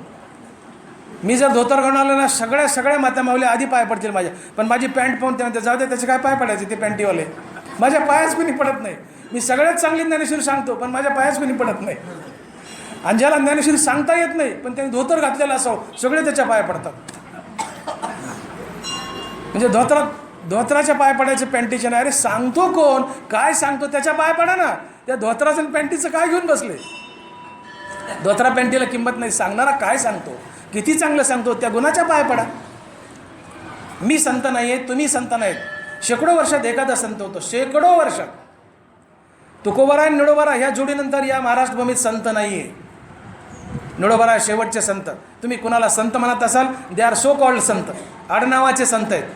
आम्ही संबोधन केलेले संत आहेत. निळोबाराय हे शेवटचे संत. निळोबाराय तुकोबारायचे शिष्य निळोबाराय. निळोबारायनंतर पुन्हा संत आला नाही. येऊ घातला येईल तेव्हा येईल, अजून आला नाही. तुम्ही कुणाला संत म्हणत असाल तर ते आम्ही संबोधलेलं आहे, आम्ही संत म्हटले दाटमुठीचे, ते खरे संत नाही आहेत. संत कसा ओळखावा. ज्याच्यापाशी विवेक आहे, विवेक वैराग्य आहे, श्रीगुरूच्या कृपेने आत्मज्ञान आहे, जो मुक्तीवर भजनयुक्त आहे, ज्याने प्रत्यक्षात पांडुरंग पाहिला आहे आणि पांडुरंगाने ज्याचं दास्यत्व केलं आहे तो संत असतो. एका जनार्दनी भक्त देव त्यांचा अंकित दास होय. संताची व्याख्या सांगतात नाथ महाराज. एका जनार्दनी भक्त देव त्यांचा अंकित दास होय. ज्याच्याजवळ विवेक वैराग्य आहे, श्रीगुरूच्या कृपेने आत्मज्ञान आहे, जो मुक्त आहे, मुक्तीवर भजनयुक्त आहे, ज्याने प्रत्यक्षात पांडुरंग पाहिला आहे आणि पांडुरंगाने ज्याचं दास्यत्व केलं आहे, त्याची चाकरी केली, तो संत असतो. याला अजून सोपं करायचं आहे तर जो देव होऊन देवाचं नाव घेतो तो संत असतो. जो देव होऊन, तुम्हाला आधी देव बनावं लागतं, तुम्हाला आधी देव बनावं लागतं, देवहून देवपडं उभावं लागतं, देवाचं नाव घ्यावं लागतं, तुम्ही संत असता. आधी होता संत संग तुका झालासे पांडुरंग, मूळ स्वभाव जाईना त्याचे भजन राहीना. तुका झालासे, काय झाला तुका कळस नाही, तुका झालासे पांडुरंग. आधी होता संत संग तुका झालासे पांडुरंग. तुका काय झाला, पांडुरंग झाला आणि पांडुरंग होऊन पांडुरंगापुढे उभा राहिला तेव्हा तुका संत झालाय. आत्मज्ञाने चोकडी संत जे माझी रूपणी. संत ते प्रत्यक्ष पुरुषोत्तम, ते चालते बोलते प्रब्रह्म. देवते संत, देवते संत निमित्त त्या प्रतिमा. संत हा चालता बोलता पांडुरंग असतो, पुरुषोत्तम असतो. आणि म्हणून ज्याच्याजवळ विवेक वैराग्य आहे, श्रीगुरू कृपेने आत्मज्ञान आहे, जो मुक्त आहे, मुक्तीवर भजनयुक्त आहे, ज्यांनी प्रत्यक्षात पांडुरंग पाहिला आणि पांडुरंगाने ज्याचं दास्यत्व केलं, चाकरी केली, फक्त तो संत असतो. आणि असा शेवटचा संत निळोबाराय येऊन गेले, अजून पुन्हा संत आला नाही. म्हणून कुणालाही संत म्हणू नका. आम्ही संत वाङ्मयाचे प्रचारक आहोत, संत नाही. कुणी स्वतःला संत म्हणूनही घेऊ नये आणि तुम्ही म्हणू नये. आम्ही संत वाङ्मयाचे प्रचारक आहोत, कीर्तनकार प्रवचनकार. आम्ही प्रचारक आहोत, संत नाही आहेत. आणि म्हणून संत अतिशय दुर्मिळ आहे. तो महात्मा धनुर्धरा दुर्लभो अति. जगात सगळ्यात दुर्मिळ काय असेल तर संत आहे. तो महात्मा धनुर्धरा दुर्लभो अति, अतिशय दुर्लभ आहे. मग संत जर दुर्लभ आहे आणि ज्ञानोबा आता म्हणतात ती संत शरणागती करा, हे भक्तीचं तिसरं अंग आहे. मग संत तर दुर्मिळ आहेत, निळोबा म्हणतात संत नाही आहे. मग डॉक्टर मोठे सांगा आम्ही कुणाला शरण जावं, प्रश्न आहे का नाही. तुम्ही म्हणताल कीर्तनकार प्रवचनकार संत नाही आहेत, निळोबाऱ्यानंतर संत आला नाही आहे, संत अतिशय दुर्मिळ आहे, संताची व्याख्या तुम्ही सांगितली आणि संताची तर शरणागती करा त्याशिवाय मोक्ष नाही. मग आम्ही कुणाला शरण जाऊन कुणाला संत म्हणावं. काही करायचं नाही. येणे बोधे असो आम्ही सर्व काळ, करू ते निर्मळ हरिकथा. ज्ञानोबा हेच आमचे सद्गुरू, तुकोबा हेच आमचे सद्गुरू, तुकोबाराची गाथा हाच आमचा सद्गुरू, ज्ञानोबाची ज्ञानेश्वरी हाच आमचा सद्गुरू. येणे बोधे असो आम्ही सर्व काळ, करू हे निर्मळ हरिकथा. ज्ञानोबाच्या ज्ञानेश्वरीला शरण जाणं म्हणजेच संत शरणागती, तुकोबाराच्या गाथेला शरण जाणं म्हणजे संत शरणागती. भले शरीर रूपात संत नसू द्या, ग्रंथरूपात संत आहेत. आणि म्हणून महाराज म्हणाले तुकोबारा, येणे बोधे असो आम्ही सर्व काळ, माझी गाथा मागं आहे म्हणजे मीच आहे. येणे बोधे असो आम्ही सर्व काळ, सर्व काळ आम्ही इथं असू गाथेच्या रूपाने, ज्ञानेश्वरीच्या रूपानं. आम्ही जरी शरीर रूपात नसलो तर आमची गाथा आणि ज्ञानेश्वरी इथं असणं म्हणजे आम्हीच असणं. येणे बोधे असो आम्ही सर्व काळ, करू ते निर्मळ हरिकथा. पण ज्ञानेश्वरीला आणि गाथेला शरण जाणं म्हणजे संत शरणागती आहे. तेच तुमचे सद्गुरू. आपल्या रूममध्ये, घरामध्ये ज्ञानोबाराची आणि तुकोबाराची प्रतिमा, फोटो लावा, हात जोडा, हीच संत शरणागती. मनुष्य रूपातल्या संतांना सध्या तरी शरण जाऊ नका, ओळखता येत नाही. परिपूर्णतेने संत निळोबानंतर अजून आलेला दिसत नाही आहे. हो, म्हणून गुरुग्रंथ साहिब शीख लोकांनी म्हणलं, पण मनुष्यापेक्षा ग्रंथाला त्यांनी गुरुग्रंथ साहिब म्हटले. ग्रंथ हेच गुरु, ग्रंथ हीच संपदा. पण ज्ञानेश्वरीला गाथेला शरण जाणे म्हणजे ज्ञानोबाला तुकोबाला शरण जाणे, आणि हीच संत शरणागती आहे. आणि मग आत्मज्ञाने चोखडी संत जे माझी रुपडी, ते तर दृष्टी पडो आवडी कामिने देशी. ज्ञानोबाला तुकोबाराच्या फोटोला शरण जा, त्यांच्या गाथेला ज्ञानेश्वरीला शरण जा, हीच संत शरणागती आहे. या संताचा तुमच्या कृपा प्रसाद होईल. त्यांची तनुमने जीवे सेवा करा, त्यांच्या ग्रंथात सांगितलेल्या नियमाप्रमाणे वागा, त्यांची कृपा होईल. ते आत्मज्ञानी आहेत, तुम्हाला आत्मज्ञान देतील आणि मोक्ष म्हणून देतील. तिसरं भक्तीचं अंग आहे संत शरणागती करा, संत सेवा करा, संत वचनाप्रमाणे वागा. चौथं आलं, आपण 10 मिनटात संपतो. चौथा भक्तीचा मुद्दा सांगितला आहे, मी सर्व वस्तीची वसोटे, माझी नामे जिये चोखटे, ते जीवा यावया वाटे वाचेची लावी.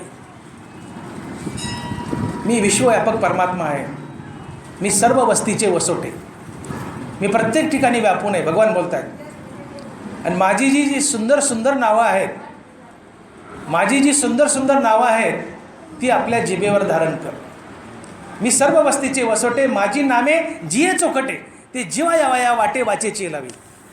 मी परमात्मा विश्वव्यापी आहे, आणि या परमात्म्याला जी काही विष्णू सहस्रनामामध्ये 1000 नावं दिली आहेत, त्यातली सुंदर सुंदर नावं तुझ्या जिभेवर धारण कर. भक्तीचं चौथं अंग आहे. आणि भगवंताचं सगळ्यात सुंदर नाव जर काय असेल तर रामकृष्ण हरी. उघडा मंत्र जाणा आणि रामकृष्ण म्हणा.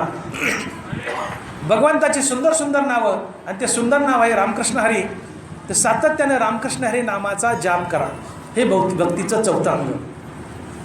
आपल्या जिभेवर रामकृष्ण हरी नाम हे धारण करा. जिभेच्या माध्यमातून रामकृष्ण हरी नाम गिळा, ते हृदयात नेऊन पोचा, मनात नेऊन पोचा. अर्थात मनानं सारखं रामकृष्ण हरी नामाचा जाप करा, मानसिक जाप करा. हे भक्तीचं चौथं अंग आहे. मी सर्व वस्तीचे वसोटे, माझी नामे जिये चोखटे, ते जीवा यावया वाचे वाटे लावी. ते जीवापर्यंत पोहोचण्यासाठी जिभेवर धारण करा, पण जीवापर्यंत, मनापर्यंत पोहोचण्यासाठी जिभेतून खाली लावा. तात्पर्य रामकृष्ण हरी नामाचा सातत्यानं मानसिक जप करा. हे भक्तीचं चौथं अंग आहे. सातत्यानं देवाचं नाव घ्या, ते रामकृष्ण हरी. चोखट नाव, माझे सुंदर नाव आहे, त्यातलं सगळ्यात सुंदर नाव रामकृष्ण हरी आहे. तर रामकृष्ण हरी नामाचा सातत्यानं मानसिक जप करणे हे भक्तीचं चौथं अंग आहे. भक्तीचं पाचवं अंग, हाताचे करणे का पायाचे चालणे, ते होय मज कारणे ऐसे करी. इकडचा तांब्या इकडे करायचा असेल तर भगवंताच्या सेवेच्या प्रित्यर्थ करा. हाताचे करणे का पायाचे चालणे, ते होय मज कारणे ऐसे करी. देव बोलत आहेत, तुम्ही पायाने चाललाय, फक्त पंढरपूरला गेलात तर तेवढ्याकरता म्हणायचं नाही मी तीर्थयात्रेला चाललो आहे. नाही नाही नाही, तुम्ही तुमच्या शेतात चाललात, शेतालाही पंढरी समजा. आणि शेतात जातोय म्हणू नका मी पंढरपूरला चाललो आहे म्हणा. जरी शेतात ऊसाचे दाणे धरायला चाललात तरी शेतीसुद्धा पंढरी बनवा. हाताचे करणे का पायाचे चालणे, ते होय मज कारणे असे करी. तुमचे पाय चालले, पांडुरंगाच्या दिशेने चाललाय, तो भला पंढरपुरात आहे. पण माझी शेती हीच पंढरी. शेतात चाललोय म्हणजे मी कुठं चाललोय, पंढरीला चाललोय ही भावना ठेवून शेतात जा आणि उसाचे दाणे धरा. बैलाला पाणी पाजता मी पांडुरंगालाच पाणी पाजतोय ही भावना मनात घ्या. हाताचे करणे, हाताने केलेली प्रत्येक क्रिया पांडुरंगासाठी करीत आहे. हाताचे करणे का पायाचे चालणे, ते होय मज कारणे ऐसे करी. आपली प्रत्येक हाताची पायाची क्रिया भगवंताच्या सेवेच्या प्रित्यर्थ करा. इकडचा तांब्या इकडे करायचा असेल तर मी पांडुरंगाच्या सेवेच्या प्रित्यर्थ करतोय, ही भावना मनात ठेवा. हे 5वं भक्तीचं अंग सांगितलं आहे. आणि 6वं भक्तीचं अंग, 6वं, आपुला अथवा परावा ठाई उपकारसी पांडवा तेने यज्ञे होई बरवा याज्ञिकू माझा. तू आपल्या किंवा परक्या माणसाला जे जे काही दान देशील ते दान मी पांडुरंगाला देत आहे.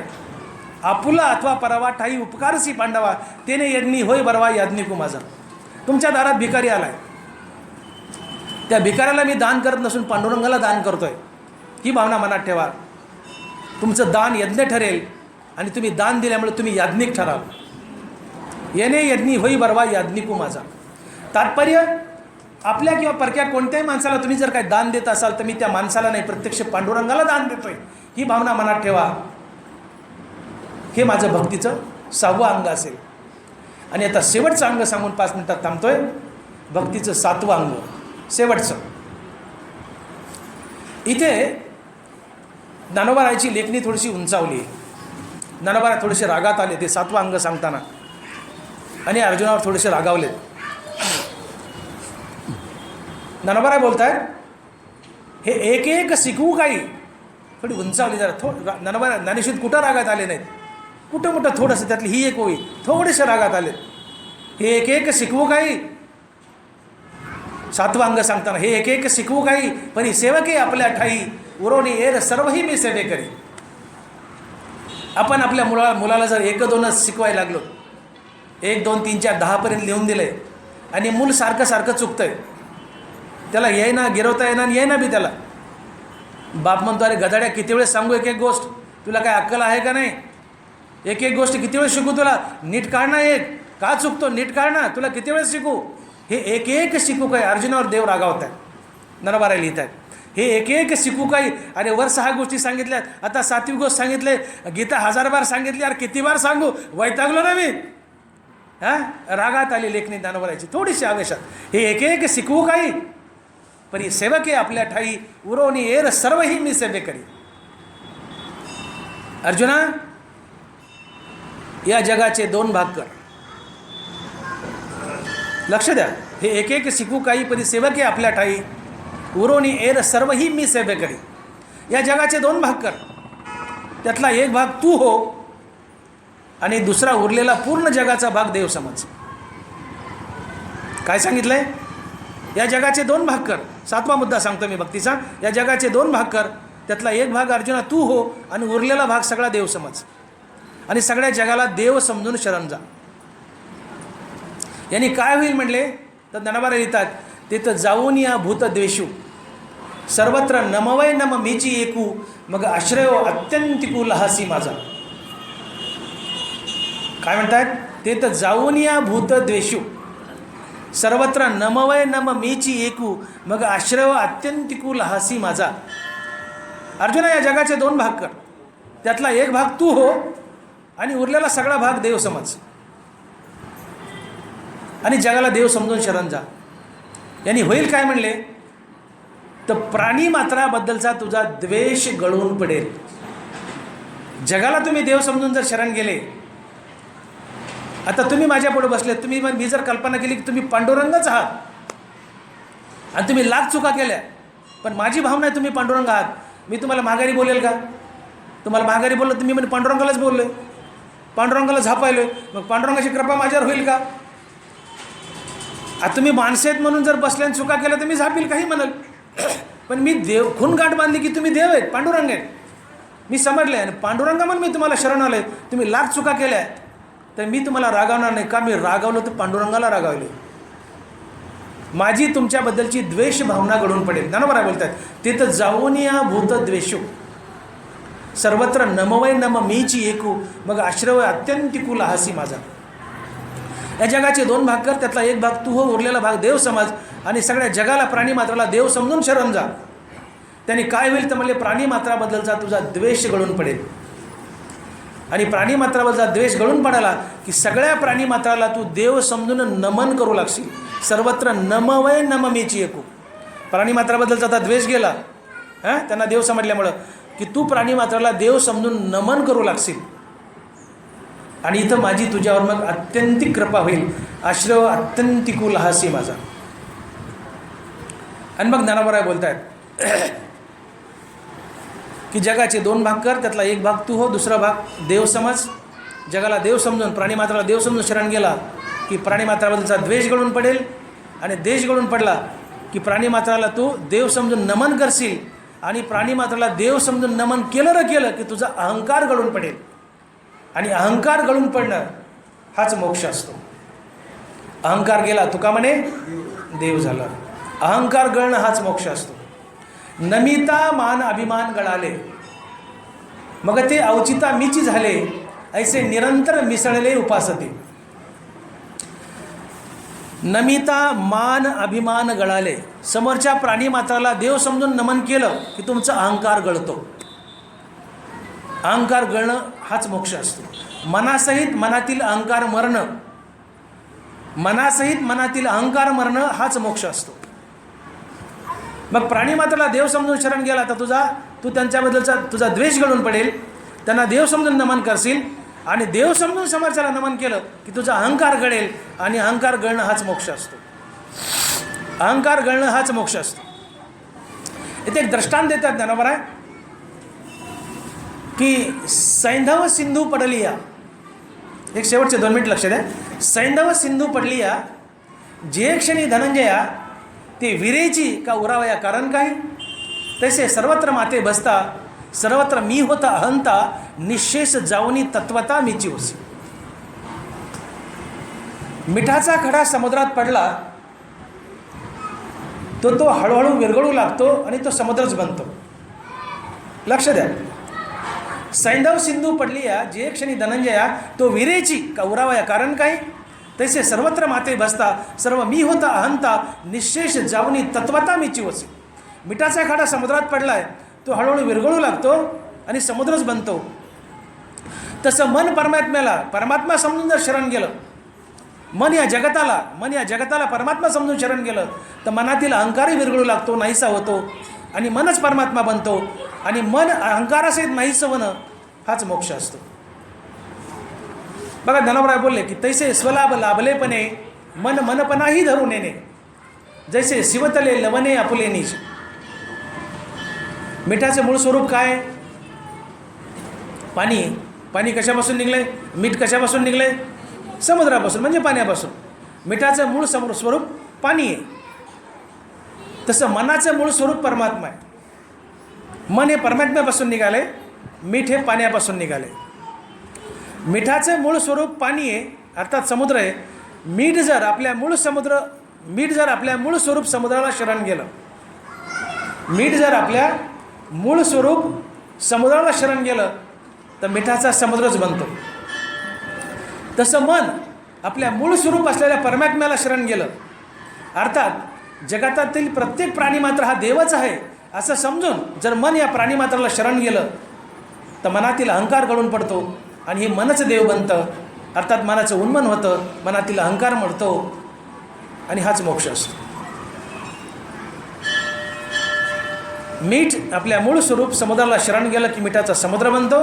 मन आपल्या मूळ स्वरूप परमात्म्याला देव समजून शरण गेला, सगळ्या प्राणीमात्राला देव समजून शरण गेला की मनातील अहंकार मरतो आणि मनच देव बनतो आणि तुम्ही मुक्त होता. ही भक्तीची प्रमुख 7 अंग ज्ञानोबा सांगताय. मुखानं देवाचं नाव घेणं इथं भक्तीचं आहे, पण केवळ मुखानं देवाचं नाव घेणं ही परिपूर्ण भक्ती नव्हे, ही अधुरी भक्ती आहे. आणि म्हणून अर्जुनाला देवानं गीतेच्या साराचं सार सांगताना भक्तीची प्रमुख 7 अंग किंवा लक्षणं सांगितली आहेत. एक प्रकारे परिपूर्ण भक्तीच सांगितली आहे. हे गीतेच्या साराचं सार, अर्थात परिपूर्ण भक्ती म्हणजे ही 7 अंग. ती एकदा मी पुन्हा थोडक्यात बोलून दाखवतो आणि थांबतो. ही 7 अंग अर्थात परिपूर्ण भक्ती म्हणजे आपलं प्रत्येक कर्म देवाची पूजा म्हणून करा. नंबर 1, आपलं प्रत्येक कर्म देवाची पूजा म्हणून करा. नंबर 2, आपलं मन फक्त भगवंताचं राहण्याचं ठिकाण बनवा आणि आपले कान भगवंताच्या हरिकथा प्रवचन आणि कीर्तनाला द्या. 2 झाले. तिसरं, संत शरणागती करा आणि त्यांची सेवा करा. 4, रामकृष्ण हरी नामाचा सातत्याने मानसिक जप करा. 5, आपल्या हाताची आणि पायाची प्रत्येक क्रिया देवाच्या सेवाच्या प्रित्यर्थ करतोय असं समजून आचरण करा. 6, आपण केलेला दानधर्म कुणालाही असो, आपल्या किंवा परक्या माणसाला, मी पांडुरंगाला दान करत आहे ही भावना मनात ठेवा. आणि 7, जगातील प्रत्येक प्राणी मात्र हा देवच आहे. जे जे बेटे भूत म्हणल्यासारखं ते माने जे भगवान, हा भक्तियोग निश्चित जाणं माझा. जगातील प्रत्येक प्राणी मात्र हा देवच आहे असं समजून त्याच्यासोबत देवतुल्य व्यवहार करा. जगताला देव समजून शरण गेला तर जसं मी बोललो की मीठ हे समुद्रापासून निघलं आहे, मीठ आपल्या मूळ स्वरूप समुद्राला शरण गेलं तर त्याचा समुद्रच बनतो. तसं मन हे परमात्म्यापासून निघलं आहे आणि मन आपल्या मूळ स्वरूप परमात्म्याला अर्थात जगताला परमात्मा समजून शरण गेलं तर मनातील अहंकारही गळतो आणि हे मन परमात्मा स्वरूप बनतं आणि मन नाहीसं होतं. आणि मनाचा अहंकारासहित नाहीसं होणं, मन अहंकारासहित नाहीसं होणं हाच मोक्ष असतो. आणि म्हणून भक्ती करताना आम्ही जी चाकोरी पकडली आहे की फक्त तोंडाने देवाचं नाव घेणं, हरिमुखी म्हणा हरिमुखी म्हणा हरिमुखी, ही तर भक्ती आहेच, पण हे भक्तीचं परिपूर्ण अंग नाही आहे. भक्तीचं परिपूर्ण अंग सांगताना ज्ञानोबराच भगवान कृष्णच गीतेच्या ज्ञानेश्वर शेवटीचे एकदम शेवटी साराच्या सारात आम्हाला बजावून सांगतात की बाबांना फक्त मुखानं देवाचं नाव घेणं ही परिपूर्ण भक्ती नव्हे, ही भक्तीचं पण परिपूर्ण नव्हे. पण परिपूर्ण भक्ती म्हणजे काय, तर आता मी वर्णन केलेली 7 मुद्दे, ही 7 लक्षणं प्रत्येकानं आपल्या गळी उतरवणं, आपल्या जीवनात अंगीकारणं. हरिनाम तर आहेच, पण हरिनामासोबत ही उरलेली 7 मुद्दे आपल्या जीवनात अंगीकारणं, यांचा अंगीकार करणं, याच्याप्रमाणे वागणं. हरिनाम अधिक ही 7 लक्षणं म्हणजे परिपूर्ण भक्ती. आणि म्हणून अर्जुन भगवंताला शेवटी साशंक दिसला आणि भगवान अर्जुनाला बोलत आहेत की अर्जुना, मोक्षदानी गीता, जिचं मुख्य फळ आहे मोक्ष, अशी गीता मी विविध अंगाने तुला समजावून सांगितली आहे. आता तुला काय करायचं कर, युद्ध करायचं का नाही करायचं तुझं तू ठरव. असं देव बोलल्यानंतर अर्जुन थोडा शशांकाने शांत दिसला. तर देव इथं बोलत आहेत की अर्जुना, तुला असं वाटतं का की तुझ्या आवाक्यात येईल अशी सोपी करून गीता मी तुला पुन्हा एकदा सांगावी, अर्थात गीतेच्या साराचं सार सांगावं असं तुला वाटतं का. तर अर्जुन म्हणतो, हो देवा, तुम्ही माझ्या मनातलं ओळखलं. एकदा गीतेच्या साराचं सार सांगा, सोपं करून सांगा आणि थोडक्यात सांगा. गीता फार विस्तारानं मोठी झाली आहे, ज्ञानेश्वरी फार मोठी झाली, मला पेलं ना गेली. उगा मोजक्या 10-5 वाक्यात सांगा म्हणजे मला पेलेल, माझ्या आवाक्यात येईल. जसं एखादं वजन उचलायचं आहे, आपण नाही की म्हणजे आपल्या आवाक्यात आहे तेवढंच उचलावं, मोठा भारा किंवा गाठोडा उचलू नये. तसं अर्जुना, तुझ्या आवाक्यात येईल अशी तुला गीता सांगू का. तर अर्जुन म्हणते, हो देवा सांगा. आणि अर्जुनाच्या आवाक्यात येईल अशी एवढी मोठी गीताने ज्ञानेश्वरी देवानं छोटी केली आणि अर्जुनाच्या आवाक्यात येईल अशी सांगत असताना त्याने गीतेच्या साराचं सार अर्थात परिपूर्ण भक्तीच सांगितली. आणि ही भक्ती किंवा साराचं सार सांगताना, ही परिपूर्ण भक्ती सांगताना देवानं अर्थात ज्ञानोबराने फक्त 7 वाक्य सांगितली. आणि हे 7 वाक्य आपल्या जीवनात आपण अंगीकारणं म्हणजे भगवंताची परिपूर्ण भक्ती होय की जिने आपल्याला मोक्ष मिळतो. आणि म्हणून ज्ञानोबरा बोलत आहेत की आगवीची गुडे पावनी अति उघडे, ते गोप्य माझे चोखडे वाक्य ऐक. हे माझे चोखट वाक्य ऐक. ते 7 वाक्य जी मी बोलून दाखवले, हे चोख वाक्य भगवंतानं गीतेच्या साराच्या सारात सांगितले. तीच परिपूर्ण भक्ती होय. म्हणून हे चोखट वाक्य तुम्हीही अंगीकारा, तुमच्या जीवनात गळी उतरवा, तुमचंही कल्याण होईल, पांडुरंग तुम्हाला प्रसन्न होईल आणि मोक्ष मिळवून देईल. आणि म्हणून ही चोखट वाक्य सांगताना ज्ञानोबा बोलत आहेत, म्हणून या आगवीच गुडे जे पाहून अति उघडे, गोप्य माझे चोखडे वाक्य आई. पुंडलिक वरदे हरी विठ्ठल श्री ज्ञानदेव गोपाल कृष्ण भगवान माऊली ज्ञानेश्वर महाराज जगद्गुरु तुकाराम महाराज की जय. आता विश्वात्मके देवे येणे वागेंद्र तोषावे, तोषो निमज द्यावे. जे खळांची व्यंकटी सांडो, तया सत्कर्मी रती वाढो, भूता परस्परे पडो. दुरितांचे तिमिर जाहो, विश्व स्वधर्म सूर्य पाहो, जो जे वांछील तो ते लाहो.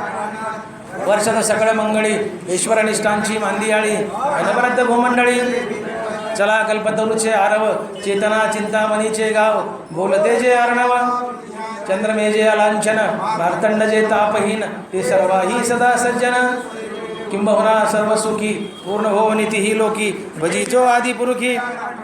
आणि ग्रंथोपजीविये, विशेषी लोकी ये, द्रष्टाद्रष्ट विजये. येत म्हणे श्री विश्वेश्वराओ, हा होईल दान पसाओ. येणे वरे ज्ञान देव, येणे वरे ज्ञान देव, येणे वरे ज्ञान देव. कुंडली कबरद्यार विठ्ठल श्री ज्ञानदेव गोपाल कृष्ण भगवान. माऊली ज्ञानेश्वर महाराज, जगद्गुरु तुकाराम महाराज की जय. श्री सोमेश्वर महाराज की जय. विठ्ठला विठ्ठला विठ्ठला विठ्ठला विठ्ठला विठ्ठला विठ्ठला विठ्ठला विठ्ठला.